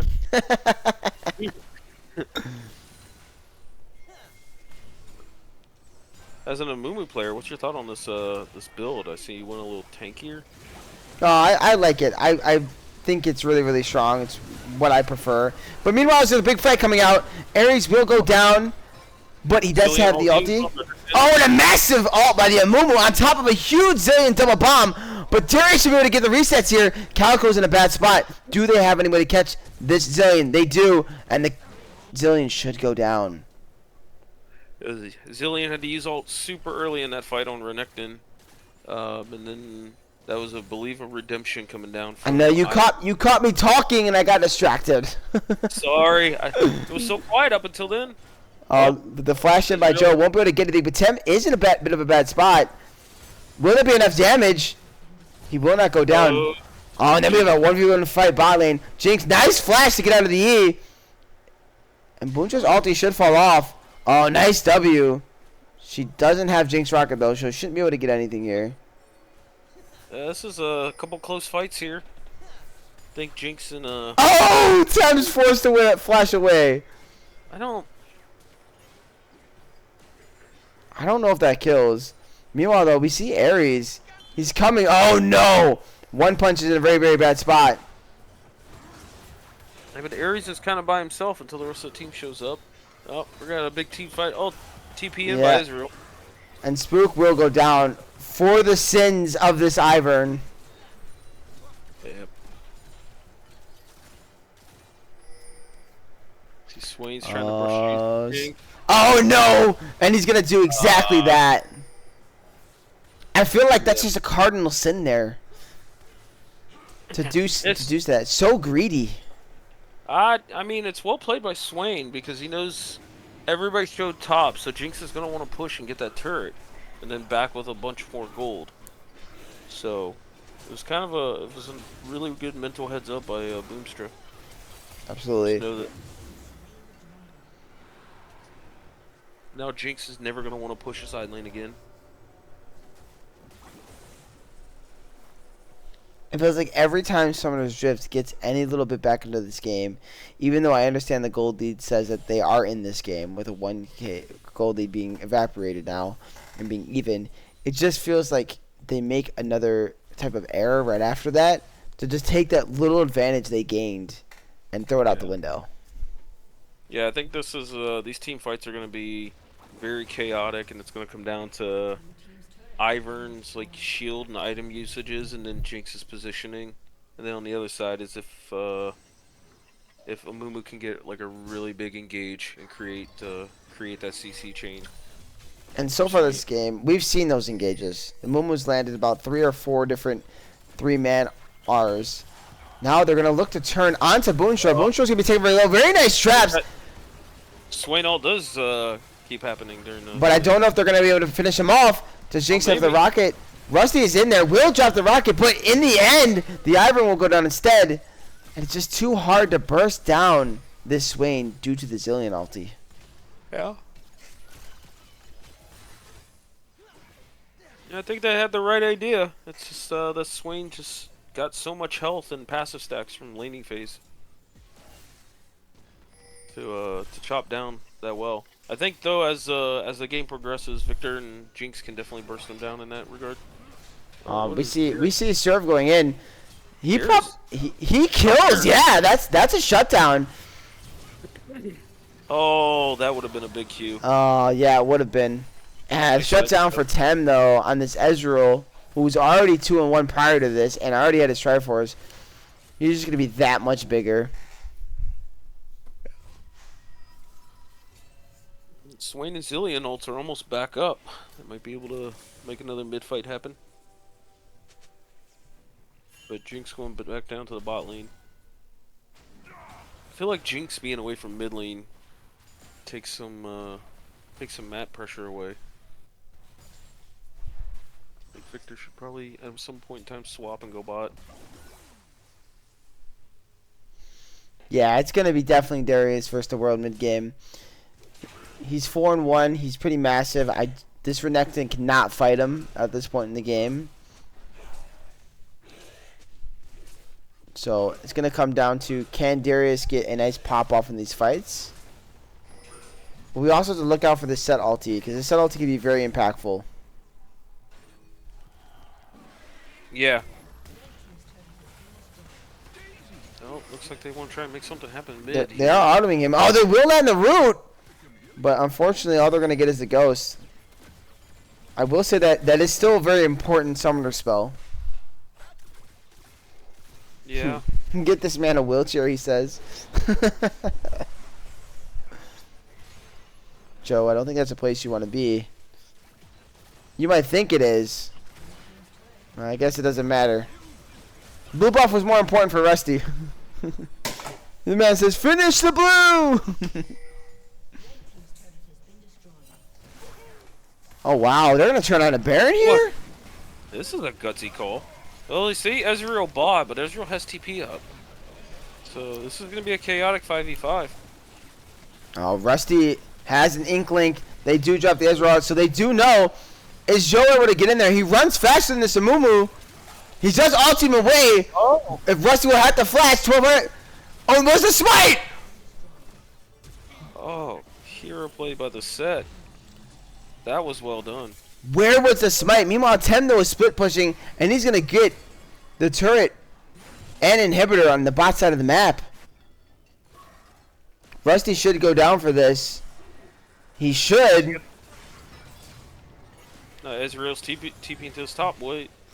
Big B's in a really, really bad spot. What is Big B going to be able to do? Now Joe's in a bad spot. Now this Victor's in a bad spot. Oh my goodness. The clutch Swain either. Catch out the Victor. It just took way too long to finish that Amumu. I mean, I like the call though overall. I mean, you Yeah. still have Baron on 2, Baron on 3. Sorry. I should note we did miss a kill by this Darius as well onto the Ezreal. I thought I seen Ezreal TP to the play. I could have been mistaken. Is that what it was? Yeah, he did. Yeah, Ezreal Oh. TP did. Okay, never mind. I missed that then. Where did that TP happen? I believe it's topside. Okay. Like he TP'd the top wave and then kind of joined into the fight. So. Hey, Yeah. I can't catch everything, you know? Now they got tempo for drag potentially. It's gonna be another fight. Baron buff was really good. Oh no, Ares is in a really bad spot. This could be a pop-off for the Jinx here. Ares does get brought low. Wait. Oh, but no, another Wait, massive fight. ulti by the Amumu. And Butcher's just flashing in there. He's going to take down Zac. No, Zac will flash away. Liver with a silver of HP. Havoc will be shut down there by Tem. Yeah, there was just no way Jinx coming from that upper side into that fight safely. So she had to take the long way around, which they jumped onto the rest of the team then. I honestly, these last two plays have been key errors by this Jinx. I'm not sure what this positioning is, but her getting caught out after the Baron and then this play where she can't get in, she needs to be there with her team. Sure. And now Victor will be punished as well. Yeah. This, Starting to snowball this mid game. yes, and we talked about the mid game being an issue for the side of Summoner's Drift. They're all about their scaling, but I just don't think they're going to get a chance to do so. We might start to have to see some grievous wounds come out of a couple of these carries as well. Yeah, there's none on the side of Victor and Jinx, so if we don't start to see some grievous wounds soon, I don't think they ever kill this Swain. I have played Swain into a team that forgot what grievous wounds was, and you can't stop Swain. Oh, there's a flashing by Havoc. He's trying to just do whatever he can to turn this game, and it looks like they're going to leave him on an island to go down, and they will.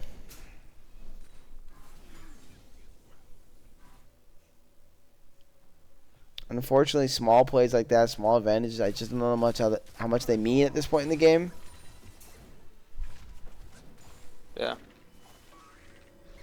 Yeah, they've got a lot of resources into this Darius, so hopefully he can front line and Ivern can be able to support him through these team fights a little bit.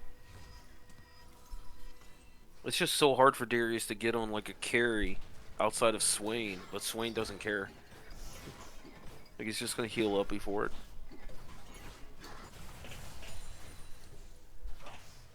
I also like to point out this set did not go any magic resist early on, and I understand this Ezreal is strong, but I feel like he's just getting completely obliterated by this Amumu and Swain in fights.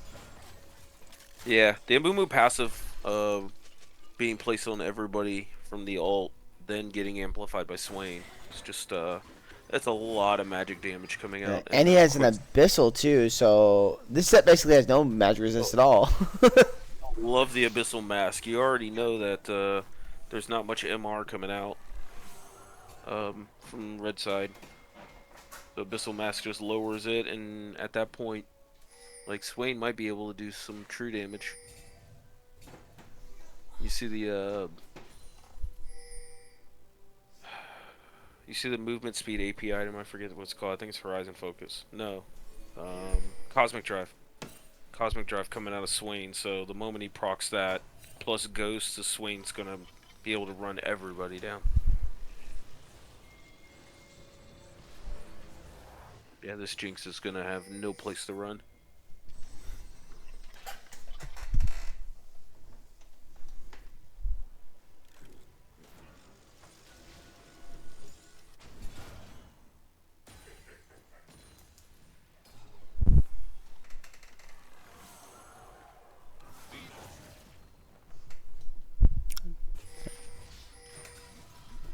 Swain W just missing the Jinx there in mid lane.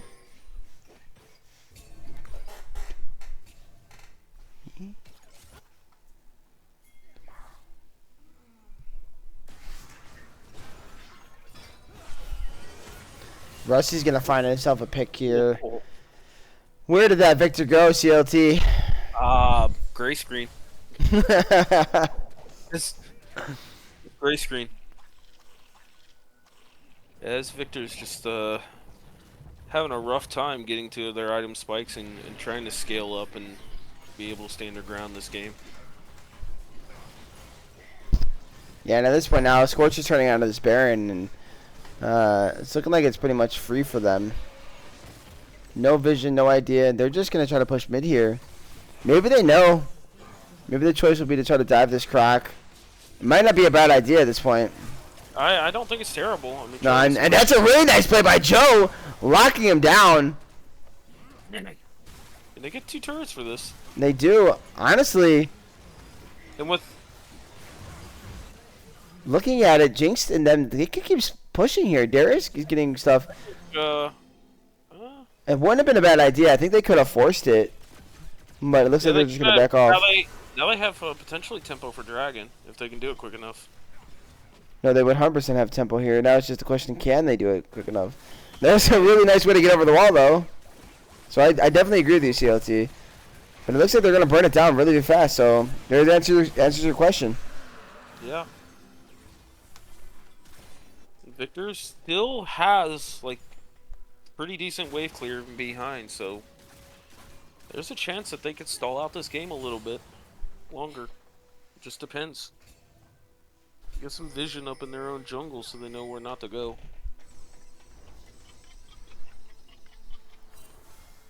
Oh, yeah, don't want to be there. Well, he is there, and he's going to go down once again. Oh, that pool. And Darius might have killed himself. Yeah, he might regret that pull. Oh, but he got out, maybe? Yeah. Let's go ahead. It's been a while since I checked the items. I do apologize, guys. Yeah, look at how big this Swain is. He is not dying. You are correct. Still no grievous wounds. Oh, nope, Ivern just bought it. Rusty should go down here? What? Oh, Darius flashes in. That's a really, really big play here. The game If Darius can stay alive, he does get 2. He heals. Oh, they might be able to kill it. Oh, and he will! That's going to be a massive triple kill. This should be the quadra kill. That'll be a quadra kill for this Darius! Who mentioned the Darius against the world here in the mid game? Well, here it is. Oh, my goodness. That was a great heads up play, seeing that the Zillion ult And dropped. now Zach is going to go down. What is happening Well, to that was this Ivern?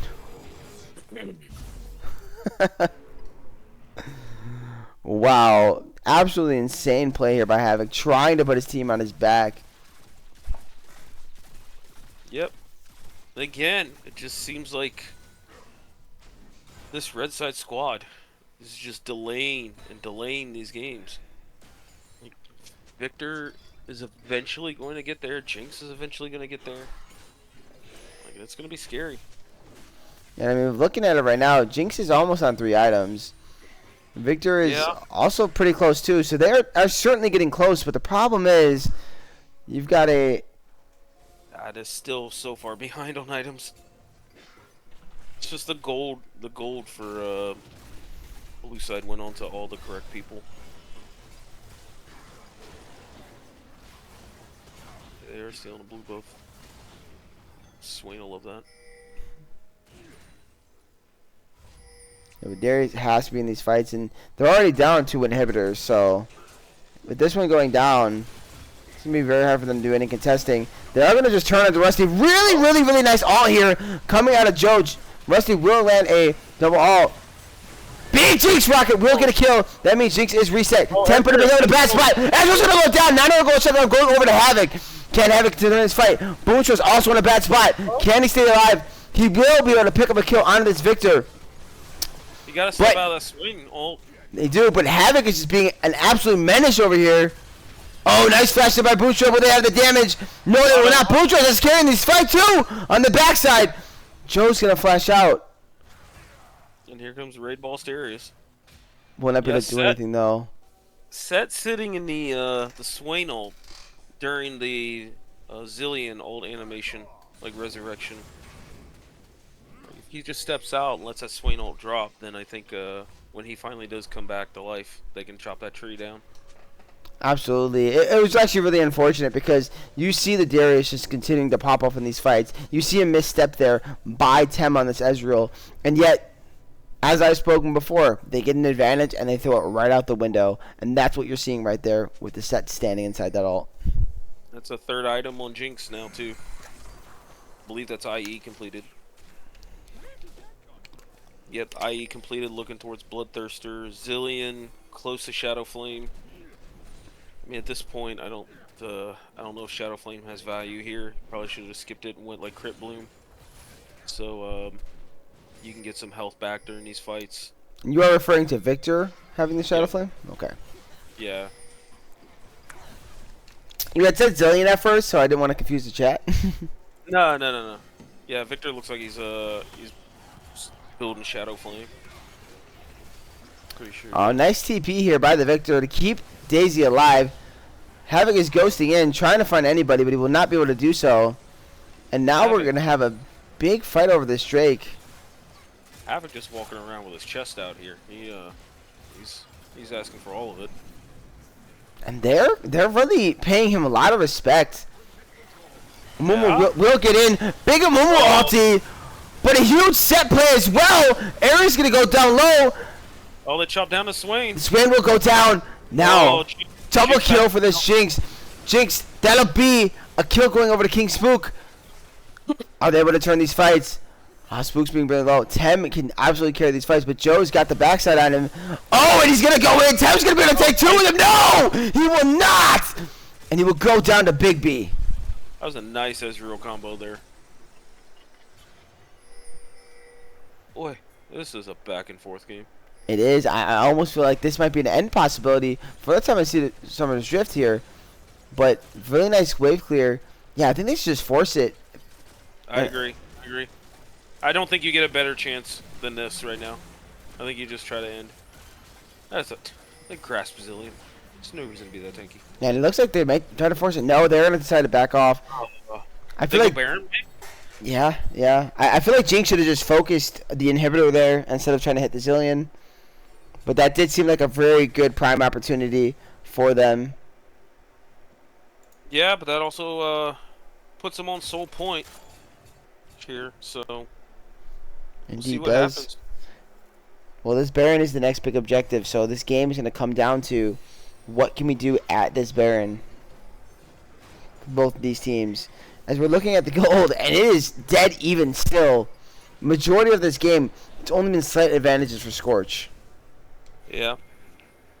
So now Leandry's completed on Swain. That's big. Let's look over the Jinx. Oh, I apologize. Yes, you're still looking. Jinx still, I believe that's Bloodthirsters working towards. Um, The Jinx farm is massive, and now there's going to turn on a boot shot. Big flash from serve. Will this be the kill? Onto the Swain. No. Swain is going to live, but Big B's taking very, very low. They will shut down. And Serve, we're going to kill the kill. 1 point sec will be brought very, very low, but he does have the redemption to heal himself up. yep. These fights are insane. It's on Ezreal to carry these fights, and he is hitting like an absolute truck. Oh, this Baron is melting so fast. And he's melting so fast, and Rusty's trying to get in there. He will be canceled, but he has a chance to get in. Oh, the smite will go over to the Ivern. Now Rusty's in a bad spot. He should go down next. Big ulti being laid down on top of the Zamumu. Potential in through mid. Yes, it's all up to Tem now. Does he have the damage? Does he have the DPS? He's forced to flash away. Havoc is just running at him like a menace. Big play by Joe. They are going to get some nice damage off, but in the end, he's going to be picked up here, and he will go down. The ending through mid, potentially bot. It feels like that's going to be the play here. Swain's up, though. We have no Ignite, no Grievous, no, we still have Grievous wounds on Ivern still. Yes, we do, but they're going to try to push this down. They've got the Baron. They've got the team. They're going to look to try to end. Here, Swain ult is going to come down. Joe's just in there tanking and tanking. They will take down this Croc. Next up, the Resurrection will go down onto the Swain, but the Swain just doesn't have damage enough to survive anymore. He's healing so much. Can he turn the fight? Jinx will get the kill, and they're just going to focus the Nexus, and that will be the game. Massive triple kill by Boomster to end it. That's Swain healing at the end. What? Yes, but it just wasn't Wow. enough. What a game. And we are actually going to go into Game 3. Were we expecting this? I don't think we were. We didn't even know which direction the draft was gonna go. Oh, the Swain damage was insane. Ezreal pumped out a lot of damage too. But man, Havoc on that Darius, that was a performance. Might be a Darius ban next game. Yeah, I mean, look at his game. I mean, he did 40K in this, Darius. Look, all credit to Big B. He actually did a lot of output in the damage department. There were a lot of missteps by him in that game, but he did kind of play it back, and he started playing with his team. And you saw what happened when he started playing better and playing with his team. They were having more success. Darius was popping off. Jinx was getting a couple free kills here and there, and just doing her DPS. Wow, that was intense, very intense. Yeah, Set kind of being the unsung hero during some of those objectives, where he was ulting and CCing a Mumu away from them, so his team could burst it down and then turn. Like there was so much in that game.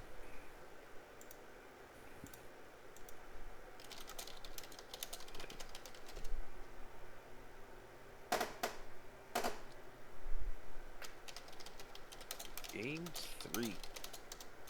I'm gonna get a refill of water because sounds like we're gonna need it for this one. Yeah, we were. I definitely didn't expect to be here. I was trying to be in bed soon, man.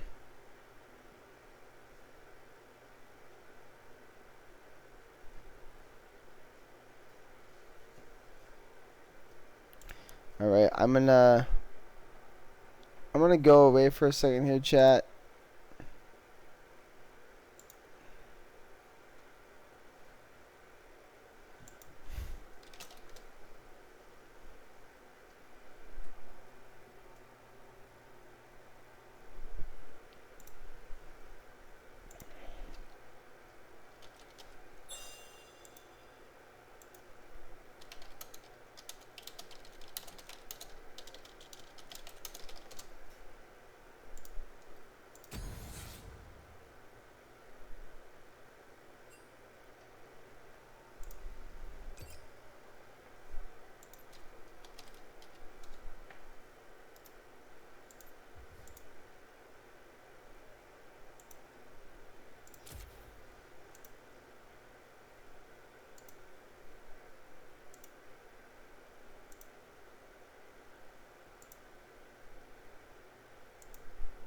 Alright, I am back and ready for this one.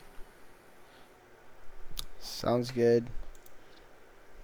Alright, pull up the screen so I can watch the draft. I invited you to the game. I don't know if you got it. Cool. I will gladly take that. There you go. Thank you, thank you. Okay, I'm gonna be stepping away for a second. I'll let you handle the draft for now.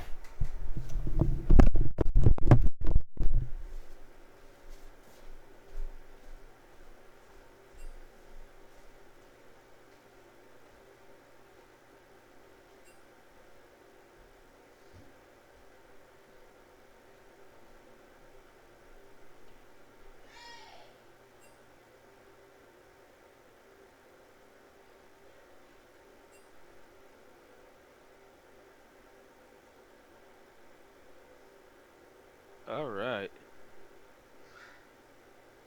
So we have a Zac ban for Scorch. I mean, the jungler's name is One Punch Zac. You're gonna get a Zac ban.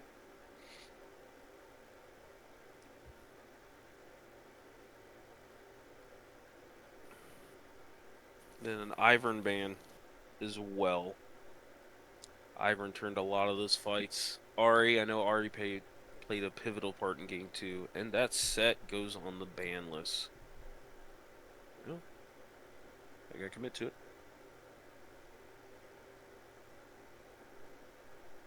Yep, that is a set ban. No more set shenanigans, no more One Punch Man. And that Ezreal's a smart ban. That Ezreal mid did a lot of stuff.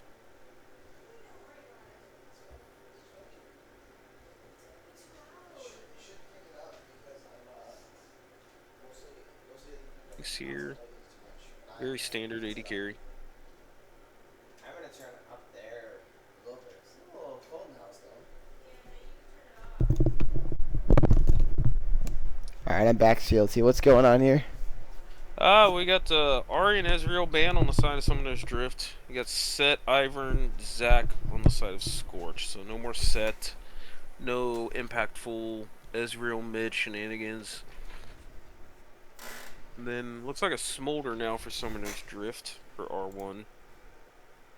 Wanted to match the scaling of Jinx. I don't think it's 100% one-to-one matches it, but Smolder also being a flex pick doesn't show much in the draft for Summoner's Drift. Yeah, let me see. What did they ban? I just want to take a quick peek, guys. Sorry. There was the Hwei. Okay. So they banned Hwei last time on the side of Summoner's Drift, but it looks like they're going to swap that out and ban Ezreal instead. Mumu Hmm. picked Summoner's Drift. Mumu again, just getting so much high priority in this league through the first 2 weeks. And Emilio Hue. Emilio being kind of a pseudo response to a Mumu.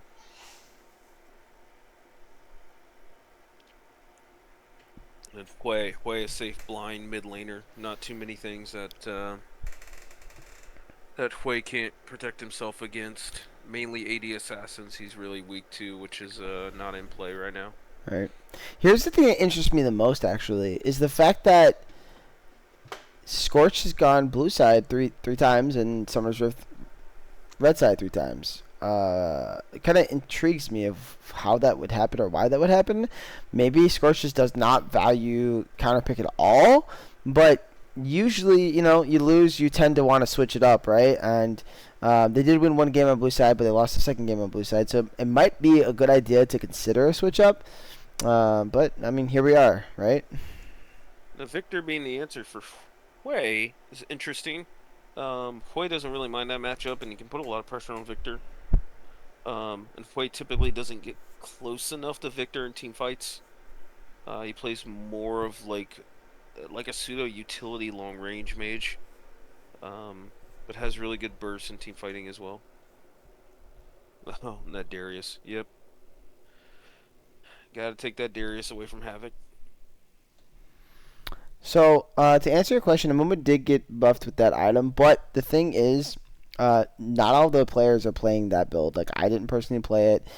In this series so far, we have seen Rusty not play it either in his game last game. So, I don't know if it's just because of that. I think people are just favoring Amumu for whatever reason. I picked it for uh, kind of a counter in my series, and then I didn't have that counter because then I got shafted by Darius. But we're not going to talk about that. But yeah, so I think that's part of why he's being picked so much. Honestly, it's just multitude of things. I guess is what I'm saying. Well, Volley Bear coming in for Summoner's Drift. That's that's a very aggressive pick. Oh, Volley against Mordekaiser now. Don't know don't know the matchup that well. I know both of them are very stat heavy top laners. They just love to just brawl and fight, and they both actually like longer fights. So Well, here's something we should probably consider or possibly consider. I mean, we haven't seen this last pick, but it could be Volibear jungle Mumu support right now. So could be. And it's the same guy who played set support last game. So and I though I feel and it is it's you 100. might be percent right. Yeah, I know One Punch Zach plays this Volibear, so I'm not surprised, and it's pretty good in the Sejuani as well. Um, though obviously the Sejuani was picked after the volley, but regardless, like it's a good pick here. Do we look? Um, Do we look? You feel like could be Volibear support? no, I don't feel like it. I mean, it was a thing. Look, I've never seen Joe play that before, so if he's doing that now, I would be really impressed. So, so yeah, we've had some unique drafts. We've seen a lot of unique picks throughout this series already. Um, game one started with a Jin Zhao jungle, and now an Ivern, and here we are with Sejuani Volibear. That is a Smolder and Mumu bot. That is an interesting combo. I think post level 6 though, that's a pretty heavy wombo. So Yeah, and the Big B has played 3 different AD carries as well. oh, Actually, I think so has this. No, Buncho has not. Buncho's played Jinx now, technically twice. I mean, he's about to play it, so. Fiora versus Mordekaiser. Anytime there's a Fiora in the game, she can either take it over or just flop. So let's see. Pay close attention to that.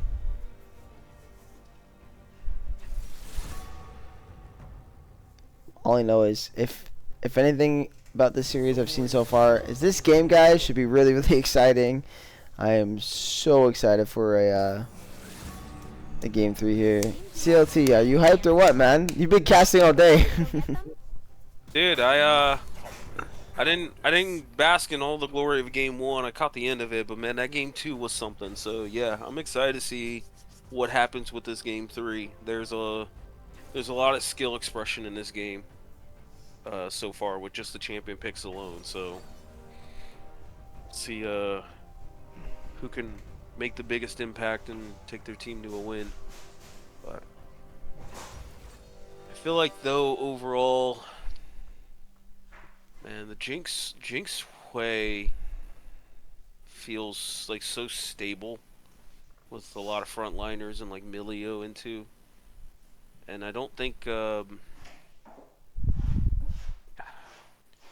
just don't know how tanky this Amumu is gonna get. It's gonna be different coming from the jungle, where he can affect the map. Just being bot lane, like does Jinx Milio really care about this Amumu support?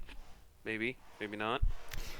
Here's the biggest thing I know for a fact is that it doesn't matter if you have an Emilio in your game if you can't click R, and Amumu allows that. If he lands Bandage Toss into R, Emilio's not clicking his R to negate the rest of his team, and then he's just gonna blow up, and the rest of his team's gonna die. So the way I see it, no, I like it. Anytime I like the Amumu. I'm willing to watch it cook a little bit. I mean, this is the same guy that played Set into Zillion Swain. Though So I also I gotta check this, but I thought Amumu was good in Emilio as well. I thought that was one of his counters. I could be yeah, wrong. I mean, that's probably fair. I think it's up to Milio to really like outplay the CC. Because anytime anybody sees Emilio, it's like, oh, I'm just gonna CC them. But I think if Volley Bear starts it with the targeted CC and then it just starts to snowball from there, then yeah, I think the red side has a really good like Wombo combo, like CC chain going. But it's gonna be hard to get through like Sejuani, even Mordekaiser at sometimes if he's not dealing with the Fiora split push. Hwei just has really just good stability, good wave clear. Just that champion does everything. Um, Outside of being like he's a moderate burst mage, but he's just more of an AOE damage profile champion. But the wave clear and stability he can bring is really good. So Hmm. Looking at this, I was thinking to myself, who's got the better scaling, and what do you think? Because I really don't know. I think scaling wise, I'd probably give it to Fiora, Victor, Smolder. Like I think Hwei does have good scaling. I think obviously Jinx is a monster. Everybody knows that. Um, but the type of scaling, like with the true damage coming from Fiora, the AoE from Victor kind of matches Hwei a little bit on the scaling side. Not as much tools or AoE, but definitely more on damage. Um, and then Jinx, Smolder. I think Smolder has a better mid game, but his late game still is respectable. The word Jinx's mid game isn't as great, but much better late game. So it just it depends if the tanks can get tanky enough to hold off the amount of scaling late game. In Yeah, my opinion. this is game three, Soup. We are here and we made it. You missed a banger game too, man. If you weren't here.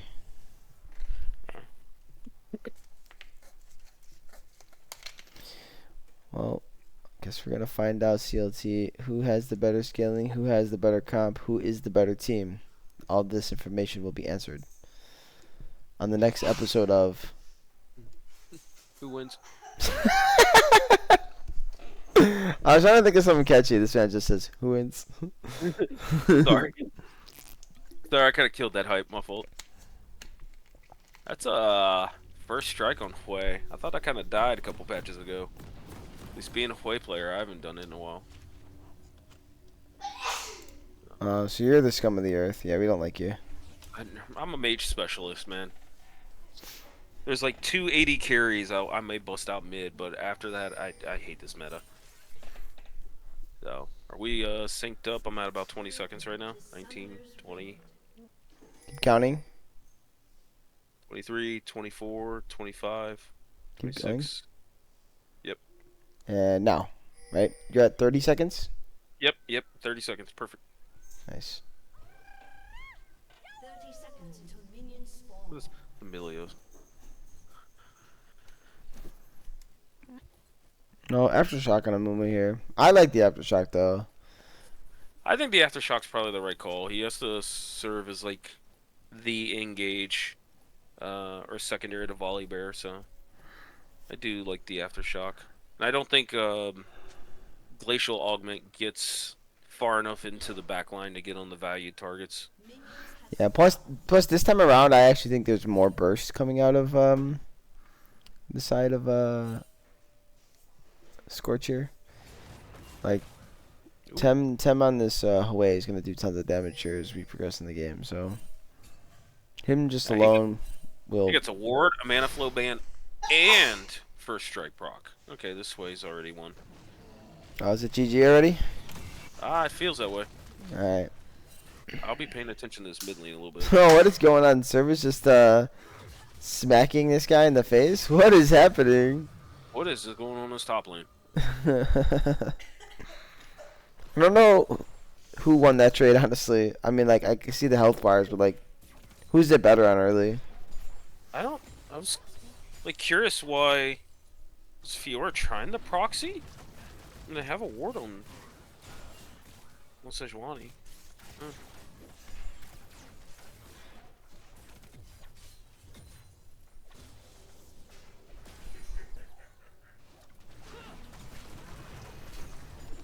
trade on this way. Tim really looks comfortable in this way, from what I can tell.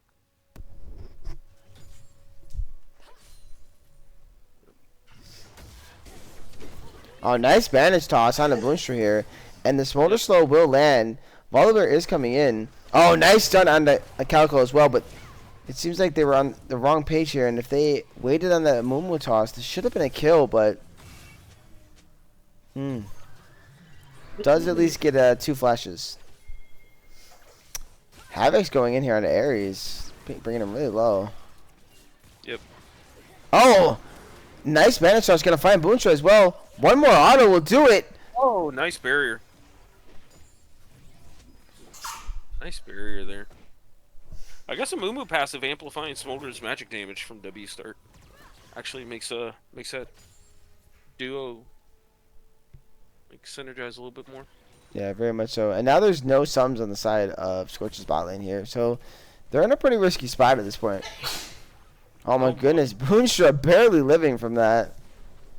Emilio hits level 3, so there's gonna be a W coming up here soon to heal up a little bit.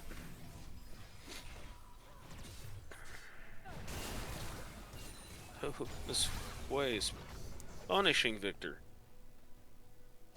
But Victor's still fairly even on CS. Actually, if collects all of this, will be up. Oh, nice. I kind of see Sejuani in the wings here. It doesn't look like Rosie's going to be able to do anything, though. Jinx had to unfortunately reset. They are going to try to look here on Tem. He's going to flash in. So it'll be a flash for a flash here. Nice flash by Tim. Yeah, I'd say a pretty good trade right there, though.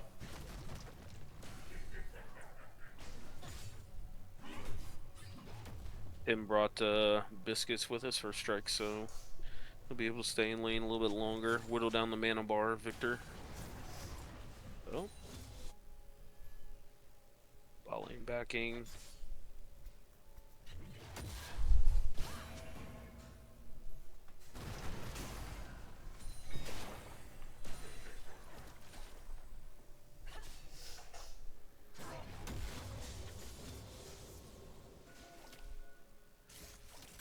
This is fairly peaceful laning phase so far. Yeah, it's pretty relaxing. Gives me time for my mind to just kind of zone off into sleep. Just kidding. I'm not bored, guys. What do I say? You seem pretty hyped for this game, so yeah.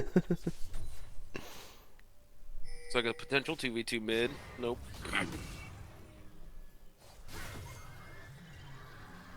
Ares does get his passive off, and Havoc's gonna be taken pretty low here. Looks like this might be a bait, though. Ares does have his flash, so he should be able to just walk away. Will land the stun, though. Pretty low. Oh, nice slow. Would that be enough damage? It will be. Nice flash in there by Havoc to secure the kill for this Volibear.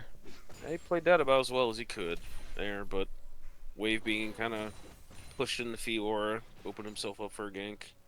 I think the best thing to do is just been flashing immediately when Volibear started running at him.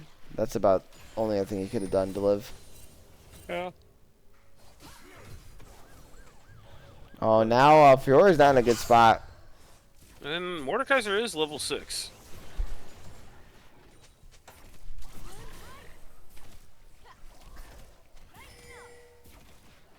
Smolder's got about 40 stacks on, so farming pretty well. Oh, nice bandage toss on the Boomstra. It shouldn't result in too much, but a little damage. But still,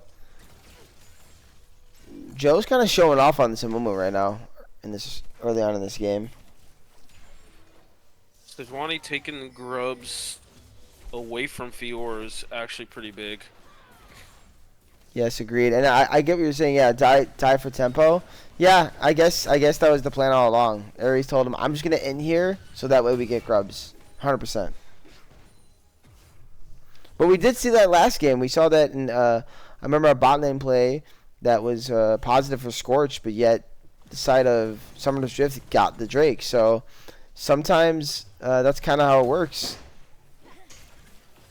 Tempo is just as important as skills. Another nice bandage toss. Does put himself in the turret though.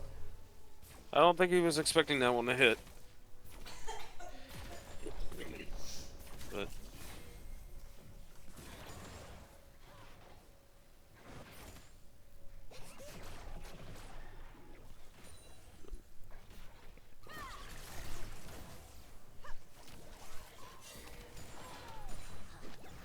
Oh my goodness, Joe's just fishing. he is. He's on the hunt. Yep. But they finally have enough tempo to get Dragon, so 3 grubs for Dragon. I think,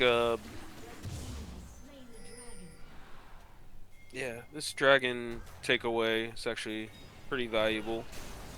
So I feel like, Jinx Mordekaiser uses that Hextech Dragon pretty well. Even though Smolder Fiora still don't mind the extra attack speed either.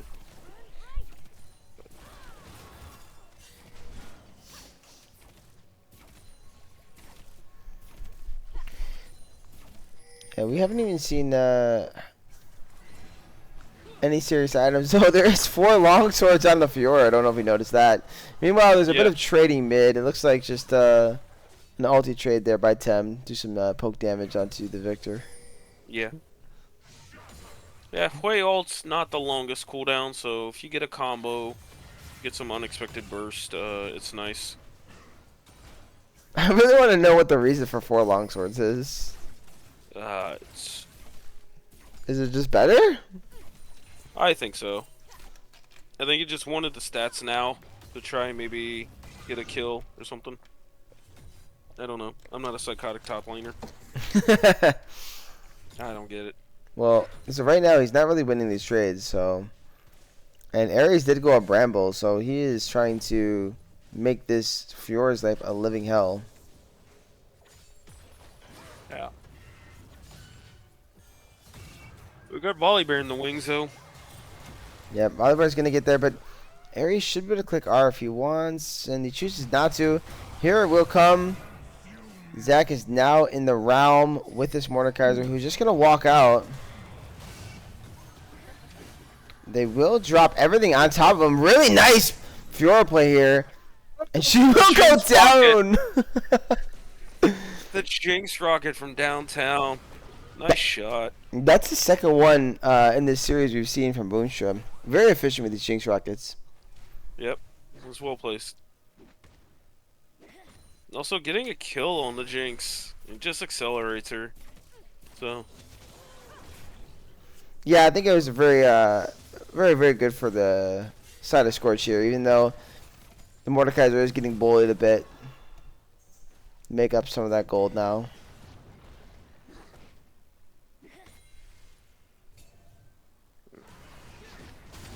Nice bandage toss, but I don't think that's where he wants to be. Sejuani is going to drop the ulti. That's a dead Amumu. yeah, it's a dead mummy. See if they try to dive the Smolder, maybe? I don't think they get a plate here. I don't think they have much of a dive. No, Smolder's wave clear's pretty big.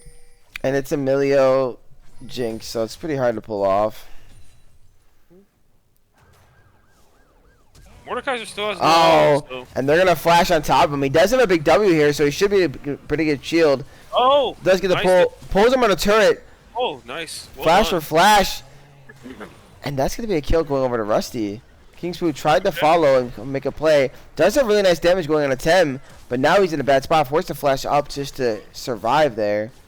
Do we see a 2v2 fight here?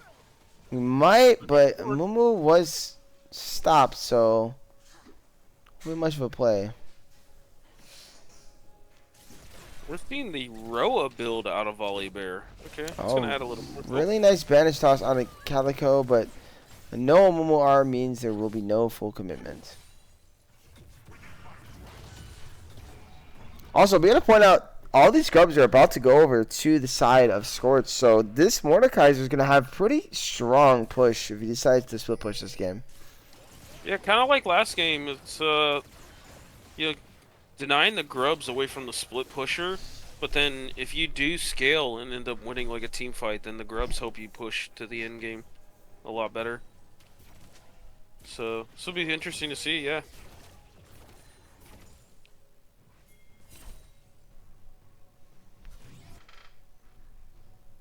And we do have this Drake spawning in 35 seconds. It will be an Ocean Drake.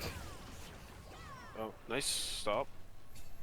Yeah, Mordekaiser on first item, Rylace. That's big. I think he can start to push back this Fiora.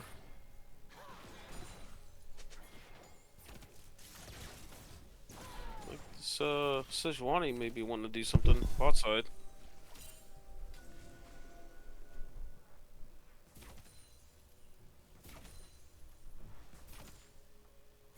she does have the ult here. He's walking in. Joe tried to find a bandage toss, but I think he has to be careful. They can certainly take down this mummy. Now you can see Calico just kind of baiting, trying to allow the movement to land the bandage toss here.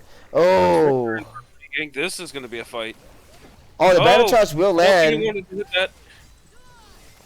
Now they're going to try to commit onto this Amumu, but this might just be a bait! Rusty will be able to get out, though. Nice flash from the Sejuani there. Hui getting just free plates mid.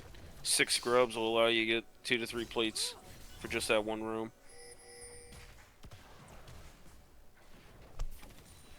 And now he's going to push the bot lane off here. Oh, and he's going to ult over the traps. But it will not matter. That is a Jinx flash though. So I actually think this Hui may get first turn mid. Yep. He will. I don't think Joe wanted to hit that. No, he's forced to flash away. This Amumu does not care who he Qs. Yeah, it feels like they should be utilizing this tempo here to take this Drake, and I feel like, yeah, there we go. I was saying them not committing to this Drake would be a mistake.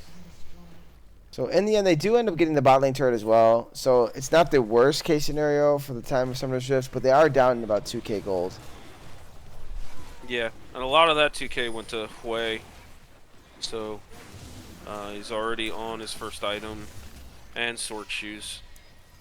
So his mid-games fights can be carried by Hui quite heavily. Jinx going IE first is also kind of unique. But she does have an item advantage over the Smolder currently, but I'm assuming when he does reset, yeah, he has 2,300 gold. He should have his item when he backs. Yeah, 6 scrubs and a herald is pretty scary. But having those 2 drakes is really, really big if you're the side of Summoner's Drift. And if they can just force this soul point next and win one good fight, they could easily take over this game from there. Yeah, and that's 2 early dragons with Roa on Volibear. It's a 15-minute Roa, so he's gonna get a lot of value from leveling up, but still gonna take some time for that item to scale. It was a quick roll, and meanwhile, the Sejuani, who does have 3 kills, by the way, still has yet to complete her first item. I'm assuming, once again, yeah, she's on 1,800 gold, so when the Sejuani backs, should have full build after that.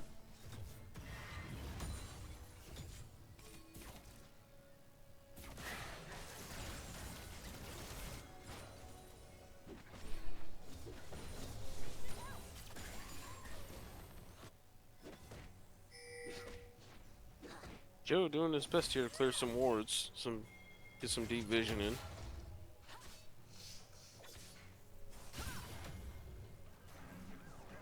And here comes Zach trying to jump on top of this Mordekaiser. Wilbur to land the CC. Mordekaiser should be able to drop the ulti as well. He does, and it's That was well played. Yeah, put him in a pretty safe spot. But Zach seems to be okay too. Oh, he missed the Q. So in the end, nothing bad happens. But Amumu's now up here.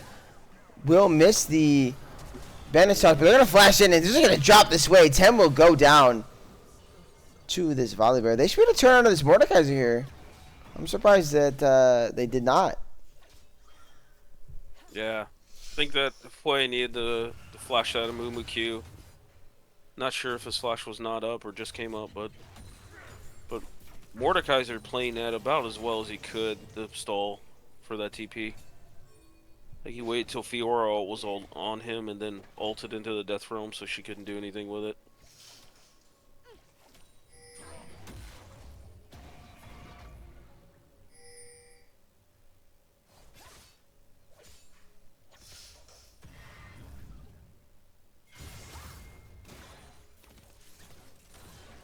Way though, hit his 125 stacks, so yeah, he's at 150 right now. And here comes Zach once again, just being absolutely menace this Mordekaiser. But not going to be able to give him too much. Just a little poke damage, I guess. And here comes Joe. Right on cue. But this time he's going to meet the Sejuani, and this is going to be a free kill for this Jinx. Oh, Mordekaiser turns around and kills the volley bear as well. Yes, that seems like a mistake. Now Havoc's in a really, really bad spot. Moontrash should be able to just chase him down for free. He will. This will be a kill. Oh, no? Oh. Forcing the flash. Jinx Rocket will miss, but Rusty Crow will pick up his 4th kill of the game. But Smolder pushing mid, getting some resources. Fway gets turret bot side. Are they going to look to dive this maybe?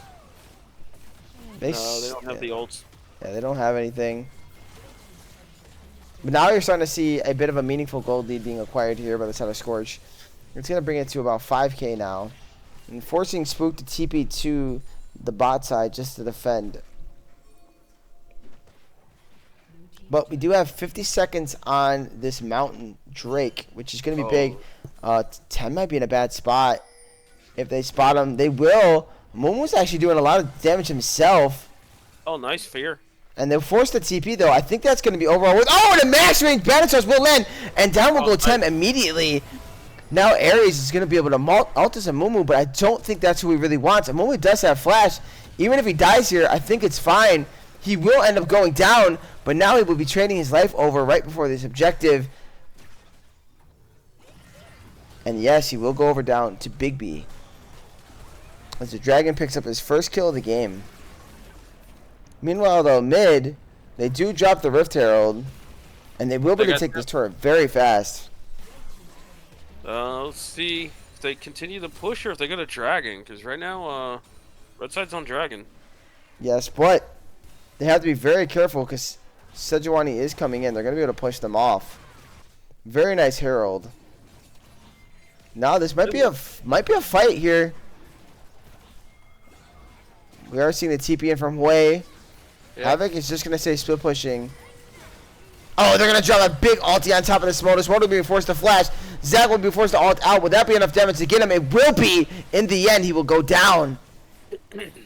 Yeah, but Fiora's pushing on the top side. Mordekaiser's now going to answer it. So, boy, there was a lot of trading from both sides there. Overall, 4,000 gold lead for blue side. I guess I can't click on him like that. He has 186, guys. Sorry, I haven't been tracking the stacks.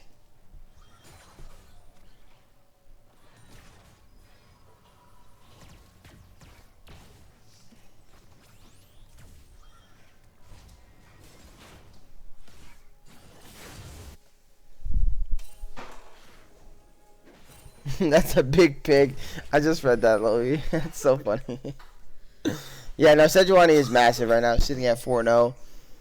Should be pretty hard to kill at the current moment, but it's not translating the items right now. Yeah, it seems kind of odd, doesn't it? It feels like there should be more on this Sedge, but all she has is an item and a half. She's either trying to do a couple more camps to get the second item, or maybe some of the CS got inflated from minions, because I think minions are reduced gold for junglers. They certainly are, and that's a possibility. I'm not being able to track that, but still, she does have an 800 gold advantage on this Volibear right now. Yeah, but Volibear's now hit his 2 item spike. Still hasn't gotten max stacks on the Roa yet, so just slowly, progressively getting stronger. About 3 minutes away from that. Let's see, Hui's got a little item advantage over Victor. I do like the Hui build overall.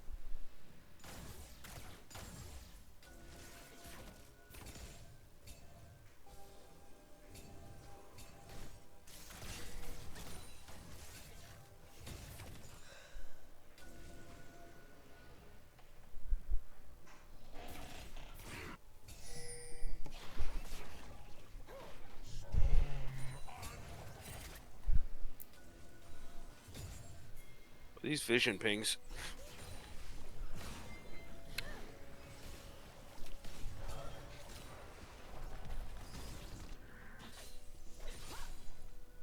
Victor?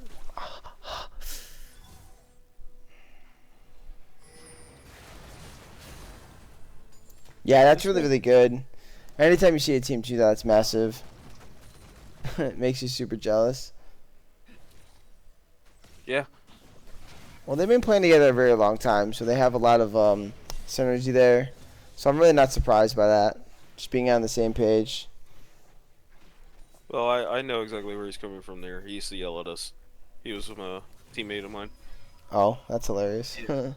Good old pins. He was the support. I know he's definitely watching this Amumu support game. That was one of his favorites. Hashtag team goals. I like that. Babe. So, be curious to see who they send to answer this Fiora push. I feel like Mordekaiser can still push her around a little bit. Being 2 items plus Bramble Vesta and Tabbies. But, we'll see. Yep.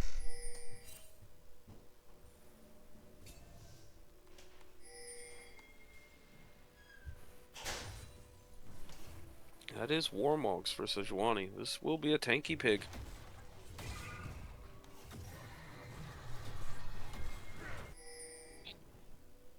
Victor going back, probably has a second item now. Yep, Lichbane. So, team's kind of on pseudo even grounds. Grievous Wounds by Jinx is interesting. I think that's Smolder now at 225, right? Yep, 233 on the stacks for Smolder, so Smolder is online.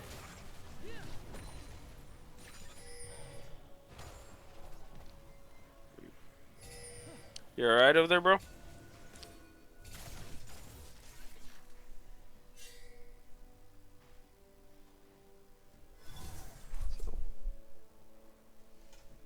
This team's just battling for wave control, battling for vision. See just what this next team fight could do.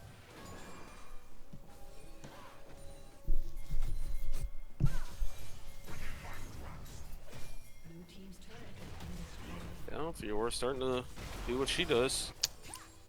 Yeah, Pressure. meanwhile, we see this Baron being started by Summoner's Drift.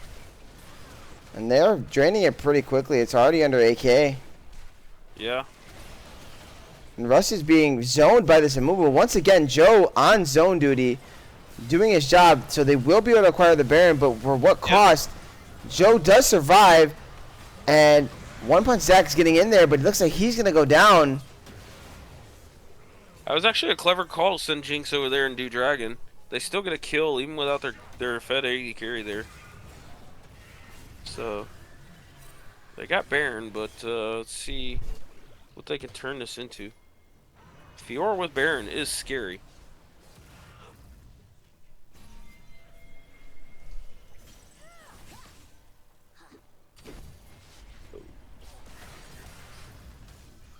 These traps by Jinx have been just on point, either zoning or cutting off escape routes.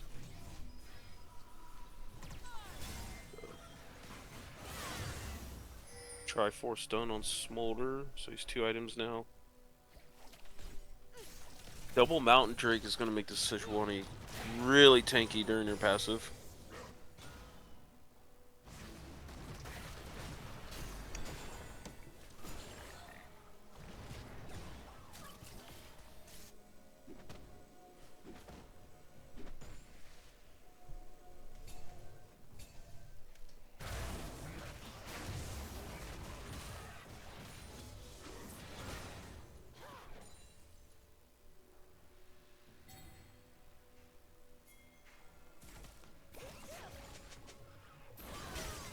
Ooh, fight started by Sejuani. And that's a big set. Jinx now going to be popping off here. Jinx pass. BB kind of goes into the Jinx and is forced to barrier. Whale missed. And you got Fiora flanking now. Oh, gonna turn right into Rusty. Rusty should go down immediately. That's a 600 gold shutdown going over Havoc. Havoc's picking off where he left off now from last game. As the mid game is getting heavy here. He said it's my time to start taking over. I had a little bit of a rough start on Fiora, and got ganked a few times, but now it's Fiora starting to come online. Start to see the side lanes maybe shift into her favor.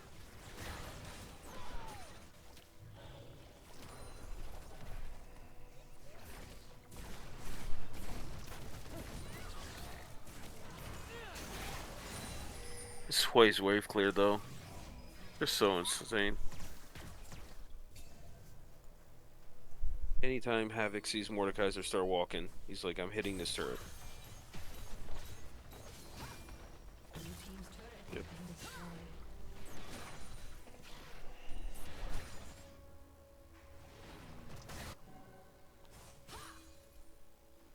Just don't know if there's enough engage tools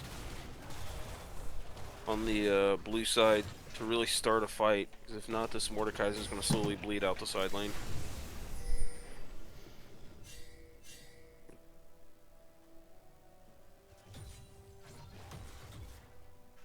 Way now sitting on 3 items. I think this is a chance now that the 2 carries are on 3 items. Mordekaiser should be completing his 3rd item here soon. Fiora sitting on Hallbreaker though. This dragon's going to be pivotal.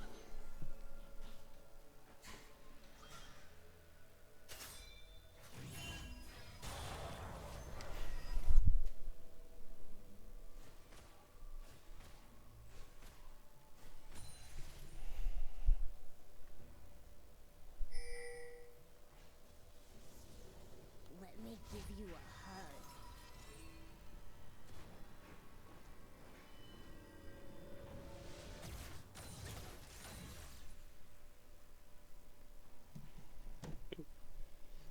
Relatively low kill game considered the other games in series that were played today. Much slower paced. Yeah, not too much going on. I think both these teams just don't want to lose, and they're kind of playing a little more passive compared to the first 2 games. Agreed. Definitely looks like their movements are a little more careful, a little more thought out.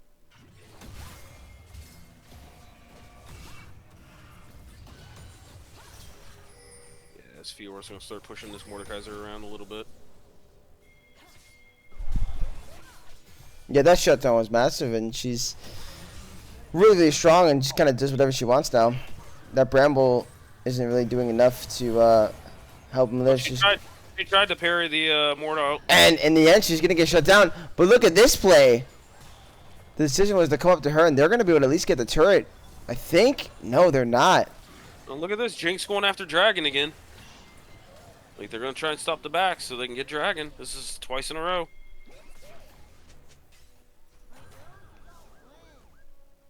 This is a interesting call. I don't know if they got vision with Jinx on Dragon. They could start a Baron right now, potentially, but they're not. Oh. Late TP by Victor. Jinx, you don't want to go that way. Oh, nice flash. Is there enough peel? Oh, yeah. Emilio's going to do enough. Gonna cut down this volley bear, get a reset. Yeah, Oh. it feels like a bit of overcommit. Almost like they need to pull that trigger just a little sooner there. Yeah. This Jinx is massive. And now Sedge's going to drive a big R right onto a Big B. And Big B's yeah. going to go down as well. Massive shutdown to this Mordekaiser. And now they should be able to turn over. Yeah, they should be able to turn onto this Baron. This Baron plus 6 scrubs plus fed Jinx. I mean, they can get some towers off this. That might just equal game at this point. We'll see. If Fiora can get pressure in the side lane, they're going to have to send 2 people for it.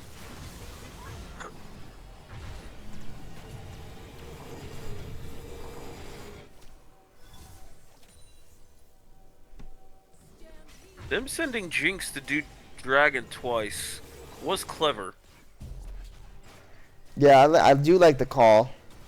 Very smart.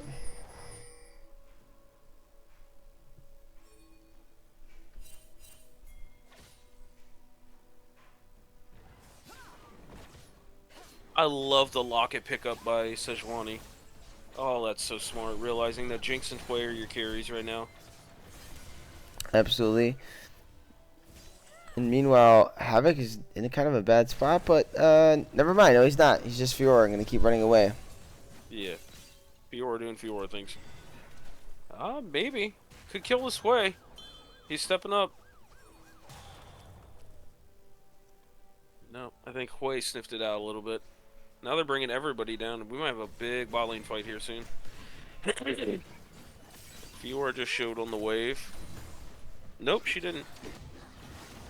They don't know Fiora's still down there. Okay. Wow, and this is going to be a big fight, but I don't know. Oh, wait a second. Havoc's going to turn the fight and get himself a cool. And the Moon's going to flash out. He should end up going down in the end. Nice bandage toss. Will connect. But, wow, Havoc being able to turn that fight was insane. Yeah. Him dying for the Jinx was massive. 'Cause even if they lose the fight, Jinx is the big turret pusher. So, that just kind of stalled the push a little bit.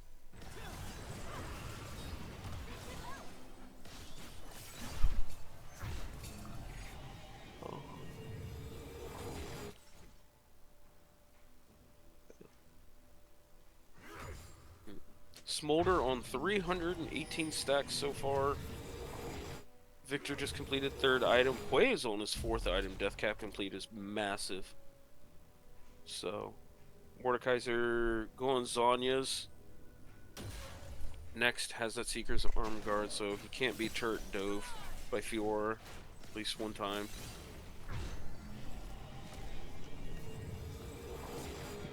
Mumu, are you okay? No, I don't think he is. But he's playing his heart out right now. Just don't know if it's gonna be enough. Locket pickup by Mumu's pretty good. Didn't miss that.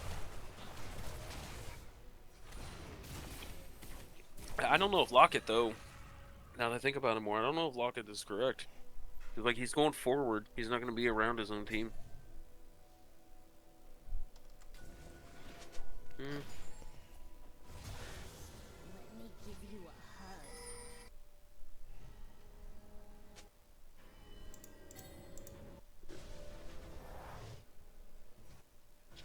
I don't know if it's to the point where Hwei can keep this Fiora off and TP to a fight.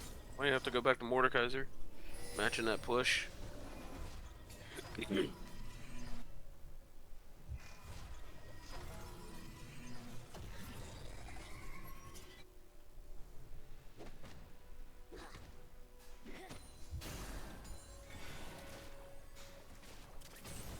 Oh, Havoc's just committing the turret. He will get the turret, but at what cost?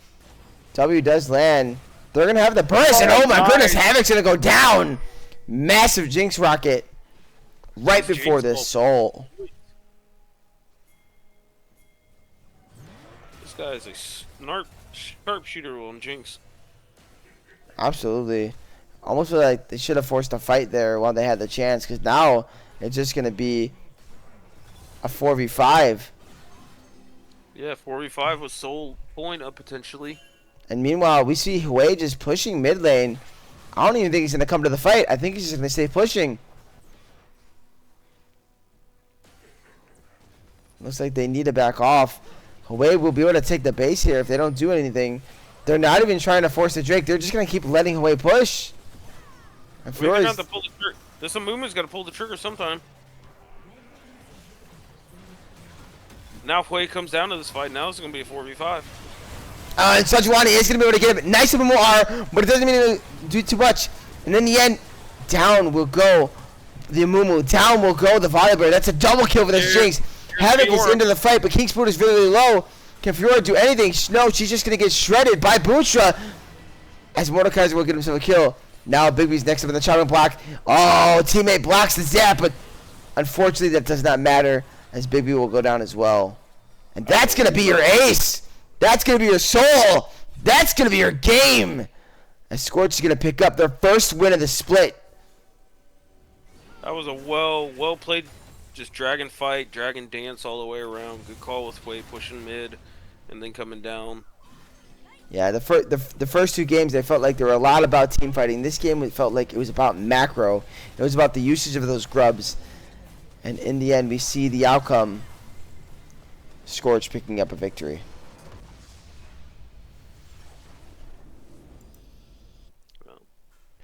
So Boy, unfortunately, that was a fun one to watch. it was a fun. It was a great series. Unfortunately, no interview today, guys. I gotta get ready for bed here.